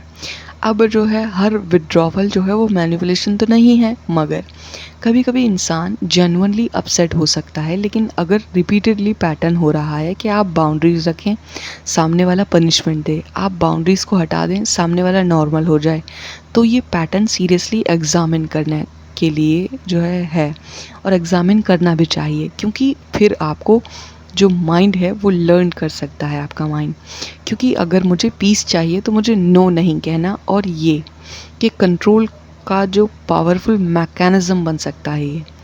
और अब एक और सेल्फ चेक अगर करना हो कि क्या आप किसी रिलेशनशिप में अपनी जेन्युइन प्रेफरेंस इसीलिए हाइड करते हैं क्योंकि आपको सामने वाले का जो रिएक्शन है वो पता है कि कैसा होगा, तो आप कुछ टॉपिक्स को अवॉइड कर लेते हैं क्योंकि आप जानते हैं कि डिसएग्रीमेंट हुआ तो ड्रामा क्रिएट हो जाएगा। तो क्या आप नो कहने से पहले ही उस इंसान के रिएक्शन को कैलकुलेट कर लेते हैं कि क्या आप अपनी नॉर्मल चॉइस के लिए भी रिपीटेडली जस्टिफिकेशन देते हैं, और अगर हाँ है तो इसका मतलब ऑटोमेटिकली मैनिपुलेशन प्रूफ नहीं होता, लेकिन ये एक सिग्नल है कि रिलेशनशिप के पावर डायनामिक को क्लोज़र लुक की ज़रूरत है। और यहाँ पर कंट्रोल को एक और एंगल से अगर समझने की कोशिश करेंगे तो कंट्रोल का सबसे डेंजरस फॉर्म कभी कभी ये होता है कि जहाँ सामने वाला कोई कंट्रोल करने के बाद भी कह दे, क्योंकि अब आप खुद ही अपने आप को कंट्रोल करने लगे हैं। आप जो है वो पहले ही सोच लेते हैं कि ये बात मत कहना, वहाँ मत जाना, इससे मत बात करना, ये ओपिनियन मत देना वरना प्रॉब्लम हो जाएगी। तो ये कोई आपको फिज़िकली नहीं रोक रहा, लेकिन आपके जो डिसीजंस हैं उसके पीछे फियर खड़ा हो जाता है। और ये जो पॉइंट है ये हिडन मैनिपुलेशन को समझने में बहुत इम्पॉर्टेंट है। लेकिन प्रोटेक्शन का मतलब ये नहीं है कि हर अनकंफर्टेबल फीलिंग को मैनिपुलेशन समझ लिया जाए, हमें बैलेंस रखना है। इसीलिए तीनों चीज़ों को साथ देखिए कि पैटर्न क्या ये हर बार हो रहा है, और रिस्पॉन्स जब आप इशू पॉइंट आउट करते हैं तो सामने वाला क्या करता है, चेंज क्या जेन्युइन करेक्शन के बाद बिहेवियर इम्प्रूव होता है। अगर कोई इंसान मिस्टेक करता है उसे समझता है, रिस्पॉन्सिबिलिटी लेता है और आप सिंसियरिटी से चेंज करते हैं, तो उस बिहेवियर को एक फिक्स्ड आइडेंटिटी बनाना फेयर नहीं।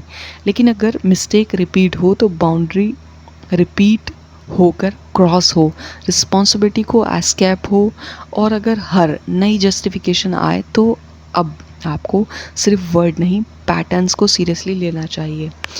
और शायद रेड फ्लैग को समझने के लिए सबसे मैच्योर डेफिनेशन ये है कि रेड फ्लैग किसी इंसान को जज करने का फाइनल वर्डिक्ट नहीं, ये आपको पॉज करने का सिग्नल है। Pause, observe, question, boundaries, response को देखो और फिर डिसाइड करो, क्योंकि आपको किसी इंसान के हिडन इंटेंशन को प्रूव करने के लिए अपनी लाइफ को रिस्क में लाने की और रिस्क में रखने की ज़रूरत नहीं है। अब तक हमने ये देखा कि रेड फ्लैग क्या हो सकता है और कैसे ग्रेजुअली डेवलप हो सकता है और गुड पीपल इसे इग्नोर क्यों कर देते हैं।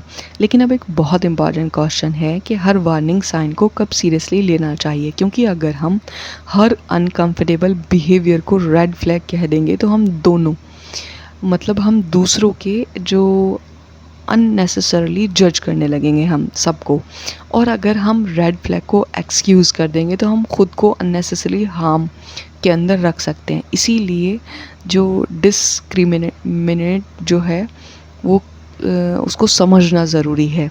तो जो है रेड फ्लैग को सीरियसली बनाने वाली चीज़ें क्या हैं, तो सबसे पहले फ्रीक्वेंसी, कि एक बार हुआ या बार बार हो रहा है। दूसरा, इंटेंसिटी, बिहेवियर कितना सीरियस है। तीसरा, इम्पैक्ट, यानी कि उसका इफ़ेक्ट आपकी इमोशनल सेफ्टी, डिग्निटी, प्राइवेसी और फ्रीडम और वेल बीइंग पर क्या हो रही है।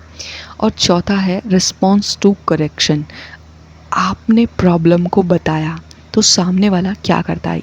यही पॉइंट जो है वो बहुत कुछ क्लियर कर सकता है। मान लीजिए किसी ने आपसे रूड बात करी, आपने कहा तुम्हारी ये बात मुझे हर्ट हुई, वो रुकता है और कहता है मुझे रियलाइज़ नहीं हुआ, आई एम सॉरी। अब फ्यूचर में जेन्युइनली आपने बिहेवियर को इम्प्रूव करता है ये, लेकिन यहाँ मिस्टेक हुई, लेकिन रिपेयरिंग भी हुई है। अब जो है दूसरी सिचुएशन को अगर देखेंगे तो सेम बिहेवियर आपने पॉइंट आउट किया, वो ब्लेम करता है और फिर जस्टिफाई करता है और फिर आपको ओवर सेंसिटिव बोलता है, और फिर कुछ दिन बाद सेम बिहेवियर, फिर अपॉलॉजी, फिर रिपीट। और अब हम इस आइसोलेटेड मिस्टेक को नहीं देख रहे, हम एक साइकिल को देख रहे हैं इस तरह। और एक हिडन मैनिपुलेशन में साइकिल को आइडेंटिफाई करना बहुत इम्पॉर्टेंट होता है, क्योंकि कभी पैटर्न कुछ ऐसे होते हैं जैसे कि बिहेवियर, फिर होता है हर्ट, फिर डिनाइल, फिर ब्लेम, फिर अपॉलॉजी, फिर टेम्पररी पीस, फिर सेम बिहेवियर, और फिर साइकिल जो है वो रिपीट होती है। अगर आप सिर्फ अपॉलॉजी को देख रहे हैं तो आपको लग सकता है कि उसने सॉरी बोल दिया, लेकिन अगर आप पूरी साइकिल को देख रहे हैं तो सवाल बदल जाता है, क्योंकि सॉरी के बाद एक्चुअल चेंज कहाँ है, क्योंकि अपॉलॉजी और अकाउंटेबिलिटी सेम चीज़ें नहीं होती। अब एक और इम्पॉर्टेंट रेड फ्लैग, यानी कि सेलेक्टिव रिस्पेक्ट। कुछ लोग आपकी बाउंड्री तब रिस्पेक्ट करते हैं जब उसे या उनका कोई लॉस नहीं होता, लेकिन जब कोई आपकी बाउंड्री उनके इंटरेस्ट के अगेंस्ट जाती है तो रिस्पेक्ट डिसअपियर। एग्जाम्पल, आपका फ्रेंड कहता है तुम जो चाहे करो, लेकिन जब आप कोई ऐसा डिसीजन लेते हैं जो उसकी एक्सपेक्टेशन के अपोजिट है तो तुमने मुझसे पूछा क्यों नहीं, या मेरी बात की कोई वैल्यू ही नहीं। यहाँ रिस्पेक्ट का टेस्ट जो है वो एक्चुअल डिसएग्रीमेंट में होता है। हेल्दी कनेक्शन में रिस्पेक्ट सिर्फ जो है एग्रीमेंट के वक्त नहीं होता। और यहाँ जो है ट्रस्ट और कंट्रोल के बीच में एक डिफरेंस समझना ज़रूरी है। ट्रस्ट कहता है कि मैं तुम पर यकीन करता हूँ, चाहे तुम मेरी हर बात से एग्री करो या ना करो। और कंट्रोल कहता है अगर तुम मुझ पर ट्रस्ट करते हो तो मेरी बात को मानोगे। ये दोनों सेंटेंस सुनने में सिमिलर लग सकते हैं, लेकिन साइकोलॉजिकल मीनिंग बिल्कुल डिफरेंट है। ट्रस्ट जो है वो फ्रीडम को अलाउ करता है, कंट्रोल कंप्लाइंस को डिमांड करता है। अब सोशल मीडिया पर मॉडर्न सोसाइटी का एक एस्पेक्ट, यानी कि आज हम लोग रेड फ्लैग के नाम से बहुत सारा कंटेंट देखते हैं। एक वीडियो कहता है कि ये रेड फ्लैग है, दूसरा कहता है कि अगर वो ये कहता है तो लीव इमीडिएटली, तीसरा कहता है कि अगर वो आपको रिप्लाई लेट कर रहा है तो ही इज़ टॉक्सिक।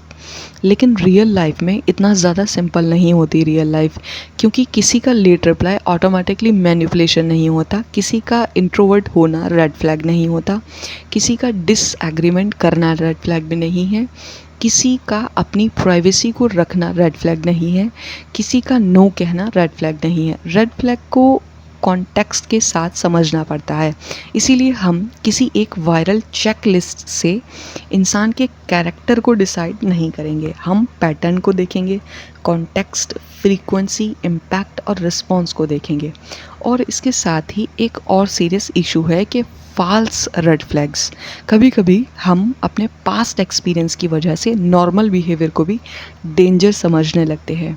और अगर किसी ने पहले आपका ट्रस्ट ब्रेक किया है तो हो सकता है आप फ्यूचर में हर न्यू पर्सन पर डाउट करें। और किसी ने पहले आपको लाई किया तो हो सकता है आप नॉर्मल प्राइवेसी को भी सीक्रेसी समझने लगें।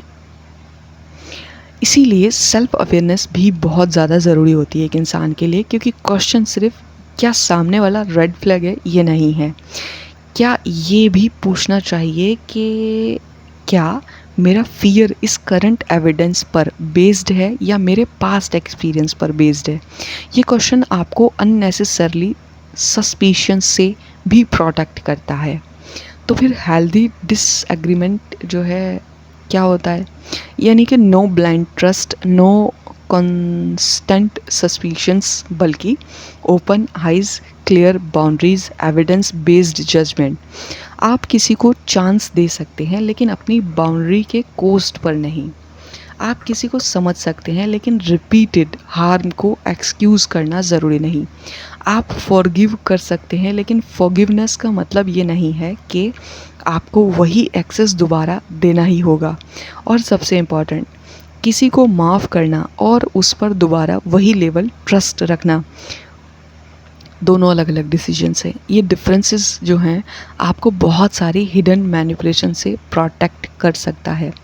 और अब आप से एक ऑनेस्ट सवाल कीजिए अपने आप से कि क्या मेरी लाइफ में कोई ऐसा बिहेवियर है जिसे मैंने रेड फ्लैग कह सकता था लेकिन मैंने उसको या उससे किसी और नाम से एक्सप्लेन कर दिया, जैसे कि मैंने केयर, लव, कंसर्न, गुस्सा, उसका नेचर, उसका पास्ट या मेरी ही गलती। अगर कोई पर्टिकुलर सिचुएशन में माइंड में आ रहा है कोई ऐसी सिचुएशन तो तुरंत डिसीजंस मत लीजिए। पहले ऑब्जर्व कीजिए, पैटर्न को देखिए, बाउंड्रीज़ को रखिए और रिस्पॉन्स को देखिए और फिर अपने डिसीजंस को एविडेंस के साथ इवैल्यूएट कीजिए। क्योंकि रेड फ्लैग को पहचानने का मतलब हर इंसान से डरना नहीं है। इसका मतलब है अपनी आँखें बंद करके ट्रस्ट ना करना। और शायद इसलिए रेड फ्लैग को सबसे बड़ा पर्पस रिलेशनशिप तोड़ना नहीं है, आपको अपनी रियलिटी को समझने का मौका देना है। अब हम उस जगह आ गए हैं जहाँ सिर्फ रेड फ्लैग को पहचानना काफ़ी नहीं है। सवाल ये है कि अगर मुझे रेड फ्लैग नज़र आ गया तो मैं क्या करूं? क्योंकि प्रैक्टिकल लाइफ में आपको हर सिचुएशन में ये ऑप्शन नहीं मिलता कि बस सामने वाले को ब्लॉक कर दें और कहानी ख़त्म हो जाएगी।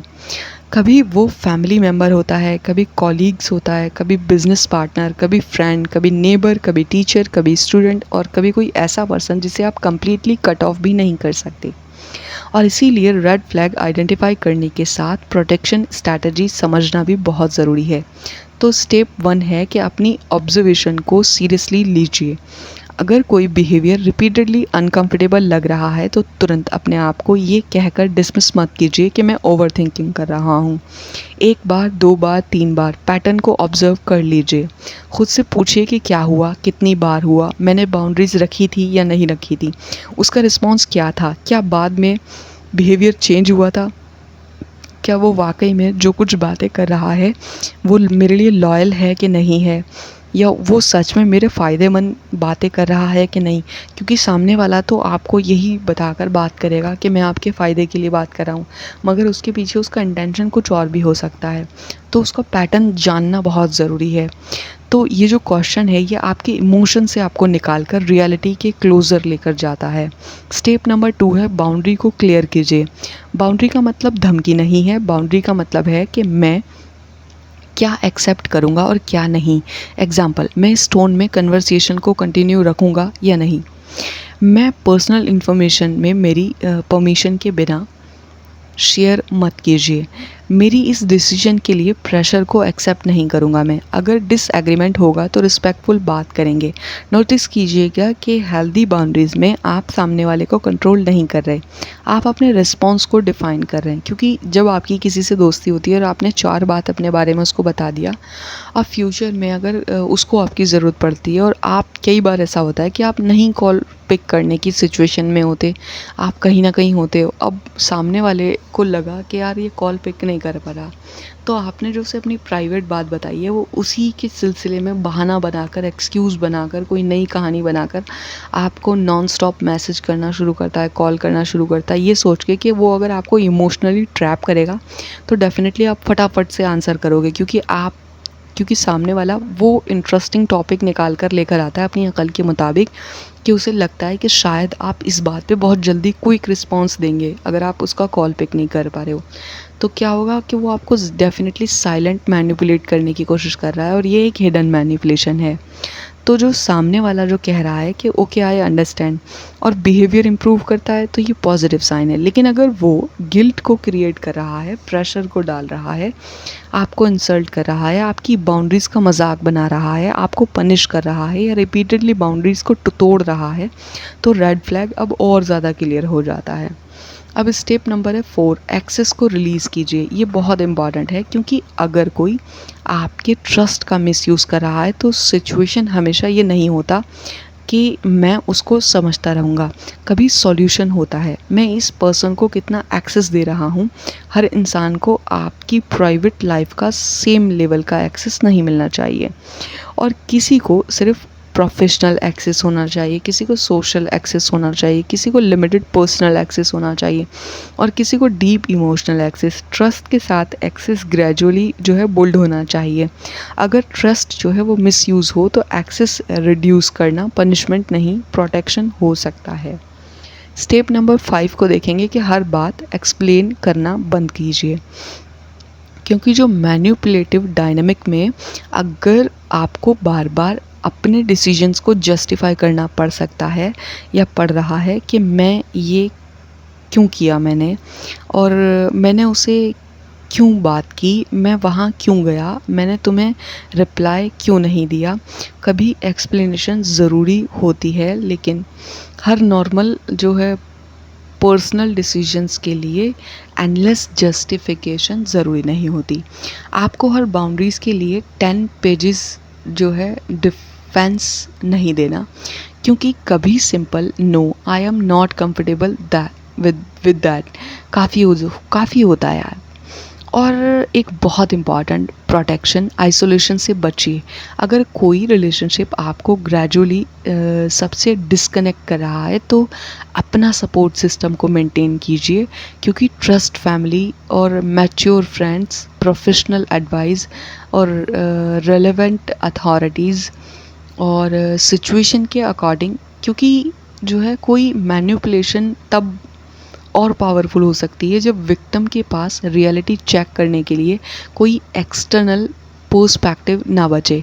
इसीलिए हेल्दी रिलेशनशिप आपको दुनिया से कम्प्लीटली कट ऑफ नहीं करता है, आपको इंडिविजुअलिटी को जो है सरवाइव करने देता है आपकी। और एक और इम्पॉर्टेंट बात कि हर रेड फ्लैग पर इमीडिएटली जो है कन्फ्रंटेशन ज़रूरी नहीं होती, क्योंकि जो है कभी कन्फ्रंटेशन जो है वो सेफ़ होती है और कभी नहीं होती। अगर सामने वाला अग्रेसिव है तो थ्रेटनिंग है, यह सिचुएशन अनसेफ हो सकती है। तो सिर्फ इसलिए कन्फ्रंटेशन मत कीजिए, क्योंकि जो इंटरनेट पर किसी ने कहा कि रेड फ्लैग को एक्सपोज करो, तो रियल लाइफ में सेफ्टी फर्स्ट है, क्योंकि डिस्टेंस, सपोर्ट और डॉक्यूमेंटेशन, प्रोफेशनल हेल्प और रेलेवेंट अथॉरिटी, सिचुएशन के अकॉर्डिंग जो अप्रोप्रिएट हो, मैनिपुलेशन को एक्सपोज करना आपकी सेफ्टी से ज़्यादा इम्पॉर्टेंट नहीं है। तो उसी को देखते हुए आप एक्शन लीजिएगा। ऐसा नहीं कि किसी ने आपको एक्साइट कर दिया और कह दिया जी जाओ रेड फ्लैग को एक्सपोज करो, तो नहीं। तो आपको सिचुएशंस को भी समझना है कि आपके जो हालात हैं वो कैसे हैं। और यहाँ जो एक्सप्लॉइटेशन है उसका एक और प्रैक्टिकल साइन समझिएगा कि अगर कोई रिपीटेडली आपसे टाइम लेता है, मनी लेता है, इमोशनल लेबर लेता है और कनेक्शंस लेता है, रिसोर्स लेता है, लेकिन जब आपको सपोर्ट करने की ज़रूरत हो तो वो अपसेंट हो जाता है। तो रिलेशनशिप का बैलेंस जो है वो ऑब्जर्व कीजिए कि हर रिलेशनशिप परफेक्टली 50-50 नहीं होता। कभी एक पर्सन ज़्यादा देता है और कभी दूसरा पर्सन, लेकिन अगर कंसिस्टेंटली एक पर्सन गिवर है और दूसरा सिर्फ टेकर, तो और जब गिवर बाउंड्रीज रखे तो गिल्ट, एंगर या प्रेशर स्टार्ट हो तो यहाँ एक्सप्लॉइटेशन का पैटर्न हो सकता है। तो ये चेक कर लेना बहुत ज़रूरी है। और एक और टेस्ट देखेंगे कि आप किसी पर्सन को एक छोटी सी रीज़नेबल बाउंड्री देते हैं और फिर देखिए क्या रिलेशनशिप सर्वाइव कर पाता है। हेल्दी कनेक्शन में बाउंड्री के बाद रिलेशनशिप का जो फॉर्म है वो एडजस्ट हो सकता है। अनहेल्दी डायनामिक में कभी बाउंड्रीज ही रिलेशनशिप के लिए थ्रेटन बन सकती है, क्योंकि रिलेशनशिप का एक्चुअल फाउंडेशन म्यूचुअल रिस्पेक्ट नहीं, एक्सेस और कंट्रोल हो सकता है। और ये डिफरेंस बहुत इंपॉर्टेंट है। अब अगर आपको लग रहा है कि शायद मैं भी किसी हिडन मैनिपुलेशन में हूँ, तो ख़ुद को ब्लेम मत कीजिए। सबसे पहले ये मत सोचिए कि मैं इतना स्टूपिड कैसे हो गया। मैनिपुलेशन का विक्टिम होना आपकी इंटेलिजेंस का सर्टिफिकेट नहीं है, और मैनिपुलेटर को आइडेंटिफाई कर लेना आपकी सुपीरियरिटी का सर्टिफिकेट भी नहीं है। इंसान जो है समझदार होता है और ज़रूरत को देखता हुआ अपनी ज़िंदगी में चलता है, लेकिन ट्रस्ट करता है, होप भी करता है, अटैच भी होता है, और कभी कभी इस ह्यूमन नेचर का जो है मिसयूज़ भी हो जाता है। प्रोटेक्शन का पहला स्टेप शेप नहीं है, अवेयरनेस है। और अब एक लाइन जो शायद आपको याद रखनी चाहिए कि आपको हर रेड फ्लैग का जो है कोर्ट रूम वर्डिक्ट नहीं होना चाहिए। आपको बस इतनी क्लैरिटी चाहिए कि आप ये बिहेवियर मुझे हेल्दी नहीं लग रहा, और फिर आप अपनी बाउंड्रीज़ को डिसाइड कर सकते हैं। अगर आपने ये नोटिस कर लिया तो आप एक्सेस को रिड्यूस कर सकते हैं, आप सपोर्ट ले सकते हैं, आप सिचुएशन डॉक्यूमेंट कर सकते हैं, आप प्रोफेशनल एडवाइस ले सकते हैं, और ज़रूरत हो तो रिलेशनशिप से डिस्टेंस भी क्रिएट कर सकते हैं। क्योंकि सेल्फ प्रोटेक्शन का मतलब किसी को पनिश करना नहीं होता। कभी कभी सेल्फ प्रोटेक्शन का मतलब सिर्फ इतना होता है कि आप अपने लिए दरवाज़ा बंद कर देते हैं जहां बार बार आपकी बाउंड्रीज़ को तोड़ा जा रहा होता है। और अब इस पूरी बात को एक गहरी जगह से समझते हैं कि रेड फ्लैग को पहचान लेना और उस पर एक्शन लेना दोनों अलग अलग चीज़ें हैं। और बहुत लोग रेड फ्लैग को देख लेते हैं लेकिन फिर भी रुक जाते हैं, क्योंकि उनके अंदर एक ऐसी कॉन्फ्लिक्ट चल रही होती है कि मुझे पता है कि कुछ ठीक नहीं है, लेकिन सोच में मतलब था कहीं ना कहीं, और साथ में था कि मैं इस इंसान को छोड़ना नहीं चाहता या चाहती, मैं रिलेशनशिप को ख़राब नहीं करना चाहता या चाहती। लोग क्या कहेंगे, शायद वो चेंज हो जाए, शायद मैं ही ज़्यादा सेंसिटिव हूँ। और यहीं पर रेड फ्लैग से ज़्यादा पावरफुल हो जाता है अटैचमेंट। कभी कभी प्रॉब्लम ये नहीं होती कि आपको सच नज़र नहीं आ रहा, प्रॉब्लम ये होती है कि आप सच को एक्सेप्ट करने के इमोशनल कॉन्सिक्वेंसेस से डर रहे होते हैं। और हाँ, ये पर्सन मेरे साथ हेल्दी बिहेवियर नहीं कर रहा, तो फिर आपको डिसीजंस लेना पड़ेगा। और डिसीजंस का मतलब हो सकता है distance, boundaries, relationship change, access reduce करना, या कभी कम्प्लीटली सेपरेशन। और इंसान अक्सर पेनफुल ट्रुथ से ज़्यादा कंफर्टेबल इल्यूज़न को चूज़ कर लेता है, और इसीलिए वो ऐसे फेस में आ जाता है। लेकिन यहाँ एक इम्पॉर्टेंट डिफरेंस है कि रेड फ्लैग देखना और रिलेशनशिप तुरंत ख़त्म कर देना सेम रूल नहीं होते। हर सिचुएशन का कॉन्टेक्स्ट जो है वो अलग होता है। कभी कन्वर्सेशन से इम्प्रूवमेंट पॉसिबल होती है, कभी काउंसलिंग से मेडिटेशन यूज़फुल हो सकती है, कभी क्लियर बाउंड्रीज़ काम करती हैं, और कभी डिस्टेंस ज़रूरी होता है। कभी कुछ सिचुएशन में अगर अब्यूज़, थ्रेट और या फिर सीरियस एक्सप्लॉयटेशन इन्वॉल्व्ड हो तो सेफ्टी और प्रोफेशनल सपोर्ट को प्रायोरिटी देनी चाहिए। इसीलिए हमारा पर्पज़ ये नहीं है कि हर डिसएग्रीमेंट को मैनिपुलेशन कह दिया जाए। हमारा पर्पज़ है कि हर पैटर्न को पहचानने की नज़र देना। और अब एक बहुत सिंपल फ्रेमवर्क है जो याद रखने के लिए ज़रूरी है कि जब आप किसी डिस्टर्बिंग बिहेवियर को इवैल्यूएट करें तो अपने आप से ये 5 क्वेश्चन पूछिए। 1, क्या ये रिपीट हो रहा है, एक इंसिडेंट है या पैटर्न है ये? 2, क्या मेरी बाउंड्री रिस्पेक्ट होती है मेरी बाउंड्रीज़ की? मैंने नो कहा, उसका रिस्पॉन्स क्या था? नंबर 3, क्या वो रिस्पॉन्सिबिलिटी लेता है, ये हर बार ब्लेम किसी और पर चला जाता है? नंबर 4, क्या बिहेवियर एक्चुअली चेंज होता है, सिर्फ वर्ड्स या कॉन्स्टेंट एक्शन भी चेंज होते हैं? नंबर 5, मैं इस रिलेशनशिप में ख़ुद को क्या होता हुआ देख रहा हूँ, यानी कि क्या मैं फ्री हूँ, क्या मैं कॉन्स्टेंटली आफ्रिड हूँ, या क्या मैं अपनी बात को कह सकता हूँ, क्या हर सेंटेंस बोलने से पहले रिएक्शन कैलकुलेट करता हूँ, क्या मैं अपने डिसीजंस को खुद लेता हूँ या किसी के रिएक्शन से बचने के लिए मैं डिसीजन को चेंज करता हूँ? अगर इन क्वेश्चन के आंसर बार बार एक ही डायरेक्शन में आ रहे हैं तो आपने जो है ऑब्जर्वेशन को इग्नोर मत कीजिएगा अपने पर्सनल, क्योंकि इसके बारे में जो हम बात कर रहे हैं हिडन मैनिपुलेशन का सबसे डेंजरस पार्ट ये नहीं होता कि कोई आपको मैनिपुलेट कर रहा है। सबसे डेंजरस पार्ट ये है कि धीरे धीरे आपको अपनी ही रियलिटी पर डाउट होने लग रहा है और जो फील कर रहे हैं उसे इग्नोर करना, जो पैटर्न देख रहे हैं उसको एक्सप्लेन कर देना, जो बाउंड्री क्रॉस हो रही है उसको नॉर्मल बना देना। और फिर एक दिन आपको लगता है कि पहले मैं ऐसा नहीं था, लेकिन यहाँ से वापस आना पॉसिबल है। आपको परफेक्ट होने की ज़रूरत नहीं है, बस आपको रुकना है, ऑब्ज़र्व करना है और नाम देना है, बाउंड्रीज़ रखनी है और अपने डिसीजंस को फियर के बजाय क्लियरिटी के साथ में लेना है। और एक और बात कि अच्छा इंसान होने का मतलब ये नहीं है कि आप हर इंसान को एक्सेस दे दें।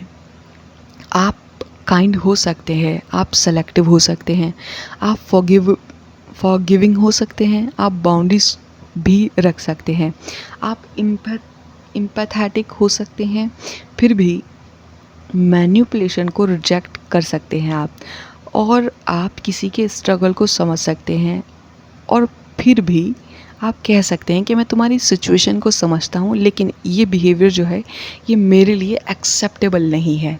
ये क्रूअलिटी नहीं होती, ये इमोशनल मैच्योरिटी होती है। और शायद why good people ignore red flag, इसका जवाब अब थोड़ा सा क्लियर है कि गुड पीपल रेड फ्लैग इसीलिए इग्नोर नहीं करते कि वो स्टूपिड होते हैं। वो इग्नोर कर सकते हैं क्योंकि वो ट्रस्ट करते हैं, वो होप को रखते हैं, वो दूसरे को समझना चाहते हैं क्योंकि वो रिलेशनशिप बचाना चाहते हैं, वो कॉन्फ्लिक्ट से बचना चाहते हैं ताकि बहस ही ना हो। और कभी कभी क्योंकि उन्हें ये एक्सेप्ट करना बहुत पेनफुल लगता है कि इंसान को जो जेन्युइन समझ रहे थे शायद उसके साथ वो डायनामिक हेल्दी नहीं रहा, तो ये समझना उनके लिए बहुत अनकंफर्टेबल होता है। गुडनेस को ब्लाइंड स्पॉट बनने की ज़रूरत नहीं होती। गुडनेस के साथ अवेयरनेस भी हो सकती है, काइंडनेस के साथ बाउंड्रीज भी हो सकती है, ट्रस्ट के साथ डिस्क्रिमेंट भी हो सकता है और लव के साथ सेल्फ रिस्पेक्ट भी हो सकती है। तो अगली बार आपको कोई रेड फ्लैग नज़र आए तो तुरंत किसी को विलन मत बनाइए, लेकिन ख़ुद को भी विलन मत बनाइए। बस रुक कर देखिए कि पैटर्न क्या है, बाउंड्री पर रिस्पॉन्स क्या है, और वर्ड्स और एक्शन में कंसिस्टेंसी है या नहीं है, अकाउंटेबिलिटी है या फिर ब्लेम है, रिस्पेक्ट है या फिर कंट्रोल है, ट्रस्ट है या फिर एक्सेस का मिसयूज़ है, और सबसे इम्पॉर्टेंट कि क्या मैं इस रिलेशनशिप में अपनी इंडिविजुअलिटी और डिग्निटी के साथ में रह पा रहा हूँ। अगर जवाब नो में है तो शायद आपको किसी और के इंटेंशन को प्रूव करने से पहले अपनी रियलिटी को एक्सेप्ट करने की ज़रूरत है, क्योंकि रेड फ्लैग हमेशा ये नहीं कहता भाग जाओ। कभी रेड फ्लैग सिर्फ इतना कहता है कि अब आंखें खोल कर देखो, और जब आंखें खुल जाती हैं तो डिसीजंस फियर से नहीं अवेयरनेस के लिए लिया जाता है और लिया जा सकता है, और यही अवेयरनेस हिडन मैनिपुलेशन के अगेंस्ट आपकी पहली प्रोटेक्शन होती है। अब एक और इम्पॉर्टेंट डायमेंशन बाकी है। हमने रेड फ्लैग को साइकोलॉजी के एंगल से देखा, सोसाइटी के पैटर्न्स देखे, मैनिपुलेशन के साइंस देखे और प्रोटेक्शन के प्रैक्टिकल स्टेप्स भी देखे। लेकिन अगर हम इस टॉपिक को सिर्फ साइकोलॉजी तक रखें तो पिक्चर ज़रा सी अनकम्प्लीट रहेगी, क्योंकि इंसान सिर्फ माइंड नहीं होता, उसकी वैल्यूज़ होती हैं, डिग्निटी होती है, कॉन्शियसनेस होती है और उस रिस्पॉन्सिबिलिटीज़ भी होती हैं। और इसीलिए रेड फ्लैग को समझने के लिए एक एथिकल और स्पिरिचुअल डायमेंशन भी है। इस्लाम हमें हर इंसान पर बदगुमान और बदगुमानी करना नहीं सिखाता। हर शख्स को ट्रूथ नहीं कहा जा सकता, हर मिस्टेक को मैनिपुलेशन नहीं कहा जा सकता और हर डिसएग्रीमेंट को टॉक्सिसिटी का नाम नहीं दिया जा सकता। लेकिन इसका मतलब ये नहीं है कि इंसान सामने हो रहे जुल्म को, डिसेप्शन या हराम को देखकर सिर्फ इग्नोर करता रहे, सिर्फ इसलिए क्योंकि मुझे किसी के बारे में बुरा सोचना नहीं चाहिए। यहाँ पर हुस्न ज़न और जो ये चीज़ें हैं इनके बीच में डिफरेंस समझना ज़रूरी है, क्योंकि अच्छा गुमान रखना और एविडेंस को इग्नोर करना सेम थिंग नहीं है दोनों। अब किसी के बारे में बुरा एज्यूम नहीं करना चाहते, ठीक है, लेकिन अगर उसका बिहेवियर रिपीटेडली आपकी डिग्निटी को हर्ट कर रहा है तो आपको उस बिहेवियर से प्रोटेक्शन लेने का हक है। आपको ये कहने की ज़रूरत नहीं कि ये इंसान बुरा है, आप सिर्फ कह सकते हैं कि ये बिहेवियर मेरे लिए एक्सेप्टेबल नहीं। और ये जो डिस्टिंक्शन है ये बहुत पावरफुल है, क्योंकि हम इंसान के दिल का फ़ैसला नहीं कर सकते, लेकिन उसका बिहेवियर के बेसिस पर अपनी बाउंड्री को ज़रूर डिसाइड कर सकते हैं। यही बैलेंस्ड अप्रोच है, ना हर किसी को विलन बनाना, ना हर किसी पर ब्लाइंडली ट्रस्ट करना। और अब हम 4 पिलर को एक बार फिर से प्रैक्टिकली रियलिटी में देखें तो जो एक्सेस है किसी इंसान को मेरी लाइफ में कितना एक्सेस है, क्या उस एक्सेस का मिसयूज़ तो नहीं हो रहा? ट्रस्ट, क्या ट्रस्ट जो है वर्ड से बन रहा है या कांस्टेंट बिहेवियर से? एक्सप्लॉइटेशन, क्या मेरी काइंडनेस जो है वो मेरी सादगी के रिसोर्सेज या इमोशंस का जो रिपीटेडली बेनिफिट उठाया जा रहा है? और कंट्रोल को देखेंगे कि क्या मेरी जो चॉइसेस है वो जेन्युइनली मेरी हैं या किसी और के रिएक्शन, गिल्ट, फियर, प्रेशर के अकॉर्डिंग चेंज हो रही हैं। ये जो 4 क्वेश्चन हैं आपको किसी भी रिलेशनशिप को समझने में हेल्प कर सकती हैं, चाहे वो लव रिलेशनशिप हो, फ्रेंडशिप हो, फैमिली हो, वर्क प्लेस हो, बिजनेस हो, कम्युनिटी हो या ऑनलाइन कनेक्शंस। और यहाँ एक और इम्पॉर्टेंट वार्निंग कि हर रेड फ्लैग का सॉल्यूशन कन्फ्रंटेशन नहीं होता। अगर सामने वाला सिर्फ इमेच्योर है, कन्वर्सेशन से काम कर सकती है, और अगर मिसअंडरस्टैंडिंग है तो क्लैरिफिकेशन काम कर सकती हैं। अगर रिपीटेडली बाउंड्री वॉयलेशन हो रही हैं तो डिस्टेंस ज़रूरी हो सकता है। अगर फाइनेंशियल एक्सप्लॉयटेशन है तो डॉक्यूमेंटेशन और प्रोफेशनल लीगल एडवाइस की ज़रूरत हो सकती है। अगर थ्रेट या अब्यूज़ इन्वॉल्व है तो सेफ्टी की प्रायोरिटी देनी होगी। तो ये जो यानी कि सॉल्यूशन जो है सिचुएशन के अकॉर्डिंग चेंज होते हैं और एक ही फार्मूला हर इंसान पर अप्लाई नहीं किया जाता और ना हो सकता है। और अगर आपको लगता है कि आप खुद किसी हिडन मैनिपुलेशन के अंदर हैं तो सबसे पहले खुद को ब्लेम करना बंद कीजिए। ये मत सोचिए कि मुझे पहले क्यों नहीं समझ आया। हो सकता है पहले आपको इन्फॉर्मेशन नहीं थी, हो सकता है आप ट्रस्ट कर रहे थे, हो सकता है आप सामने वाले की एक्सप्लेनेशन पर बिलीव आपने कर लिया, हो सकता है आपने रिलेशनशिप बचाने के लिए बहुत कुछ टॉलरेट किया। लेकिन जो चीज़ आपको आज समझ आ रही है उसके लिए खुद को और ख़ुद के कल को पनिश मत कीजिए। अवेयरनेस का पर्पस पास्ट को टॉलरेट बनाना नहीं है, यानी कि टॉर्चर करना नहीं है, फ्यूचर को प्रोटेक्ट करना है, यानी कि मुस्तकबिल को ठीक करना है। और अब एक प्रैक्टिकल एक्सरसाइज, आज किसी एक रिलेशनशिप के बारे में मत सोचिए, नाम लिखने की ज़रूरत नहीं है, बस खुद से पूछिए कि क्या मैं इस पर्सन के सामने फ्रीली नो कह सकता हूँ, क्या मेरी प्राइवेसी रिस्पेक्टेड है, क्या डिसएग्रीमेंट के बाद भी डिग्निटी मेंटेन रहती है, क्या मेरी सादगी मेरे अगेंस्ट यूज़ की जाती है, क्या मुझे बार बार गिल्टी फील करवाया जाता है? क्या मुझे दूसरों से आइसोलेट किया जा रहा है? क्या वर्ड्स और एक्शन मैच करते हैं? और सबसे इम्पॉर्टेंट, क्या मुझे इस रिलेशनशिप में अपना असली सेल्फ रहने की परमिशन है? इन क्वेश्चन के आंसर अगर आपको किसी और को नहीं देना, खुद को ही देना है, तो थोड़ा सा खुद के बारे में समझने की ज़रूरत है। क्योंकि कभी कभी दुनिया के सामने सब कुछ नॉर्मल दिखाई देता है। स्माइल है, रिस्पेक्ट है, गुड इमेज है, ब्यूटीफुल वर्ड्स हैं, पब्लिक काइंडनेस है, और लेकिन प्राइवेट रियलिटी जो है वो बिल्कुल अलग हो सकती है। और इसीलिए हिडन मैनिपुलेशन का पर्पस किसी इंडिविजुअल को एक्सपोज करना नहीं है, पर्पस है कि पैटर्न को एक्सपोज करना, ताकि जब आपके सामने वही पैटर्न किसी भी फॉर्म में आ जाए तो आप उसको सिर्फ नाम से नहीं समझ कर पहचान सके। और अगर आप किसी ऐसे इंसान के साथ हैं जो आपको बार बार ये फील करवाता है कि तुम्हारी फीलिंग जो है वो प्रॉब्लम है, तुम्हारी बाउंड्रीज़ जो है वो सेल्फिशनेस है, और तुम्हारा जो नो है वो डिसरिस्पेक्टफुल है, तुम्हारी इंडिपेंडेंस जो है वो बेट्रायल है, और तुम्हारे जो क्वेश्चन हैं वो डिसलॉयलिटी के साथ हैं, तो रुकिए, ऑब्जर्व कीजिए, क्योंकि हेल्दी रिलेशनशिप में आपकी इंडिविजुअलिटी रिलेशनशिप के लिए थ्रेट नहीं दी जाती। हेल्दी कन्वर्सेशन में क्लोजनेस होती है, कैप्टिविटी होती है, ट्रस्ट होता है, सर्विलेंस नहीं होता, केयर होती है, कंट्रोल नहीं होता, फॉरगिवनेस होती है, रिपीटेड एक्सप्लॉइटेशन नहीं होता, और लव होता है, फियर के थ्रू ओबीडियंस नहीं होती।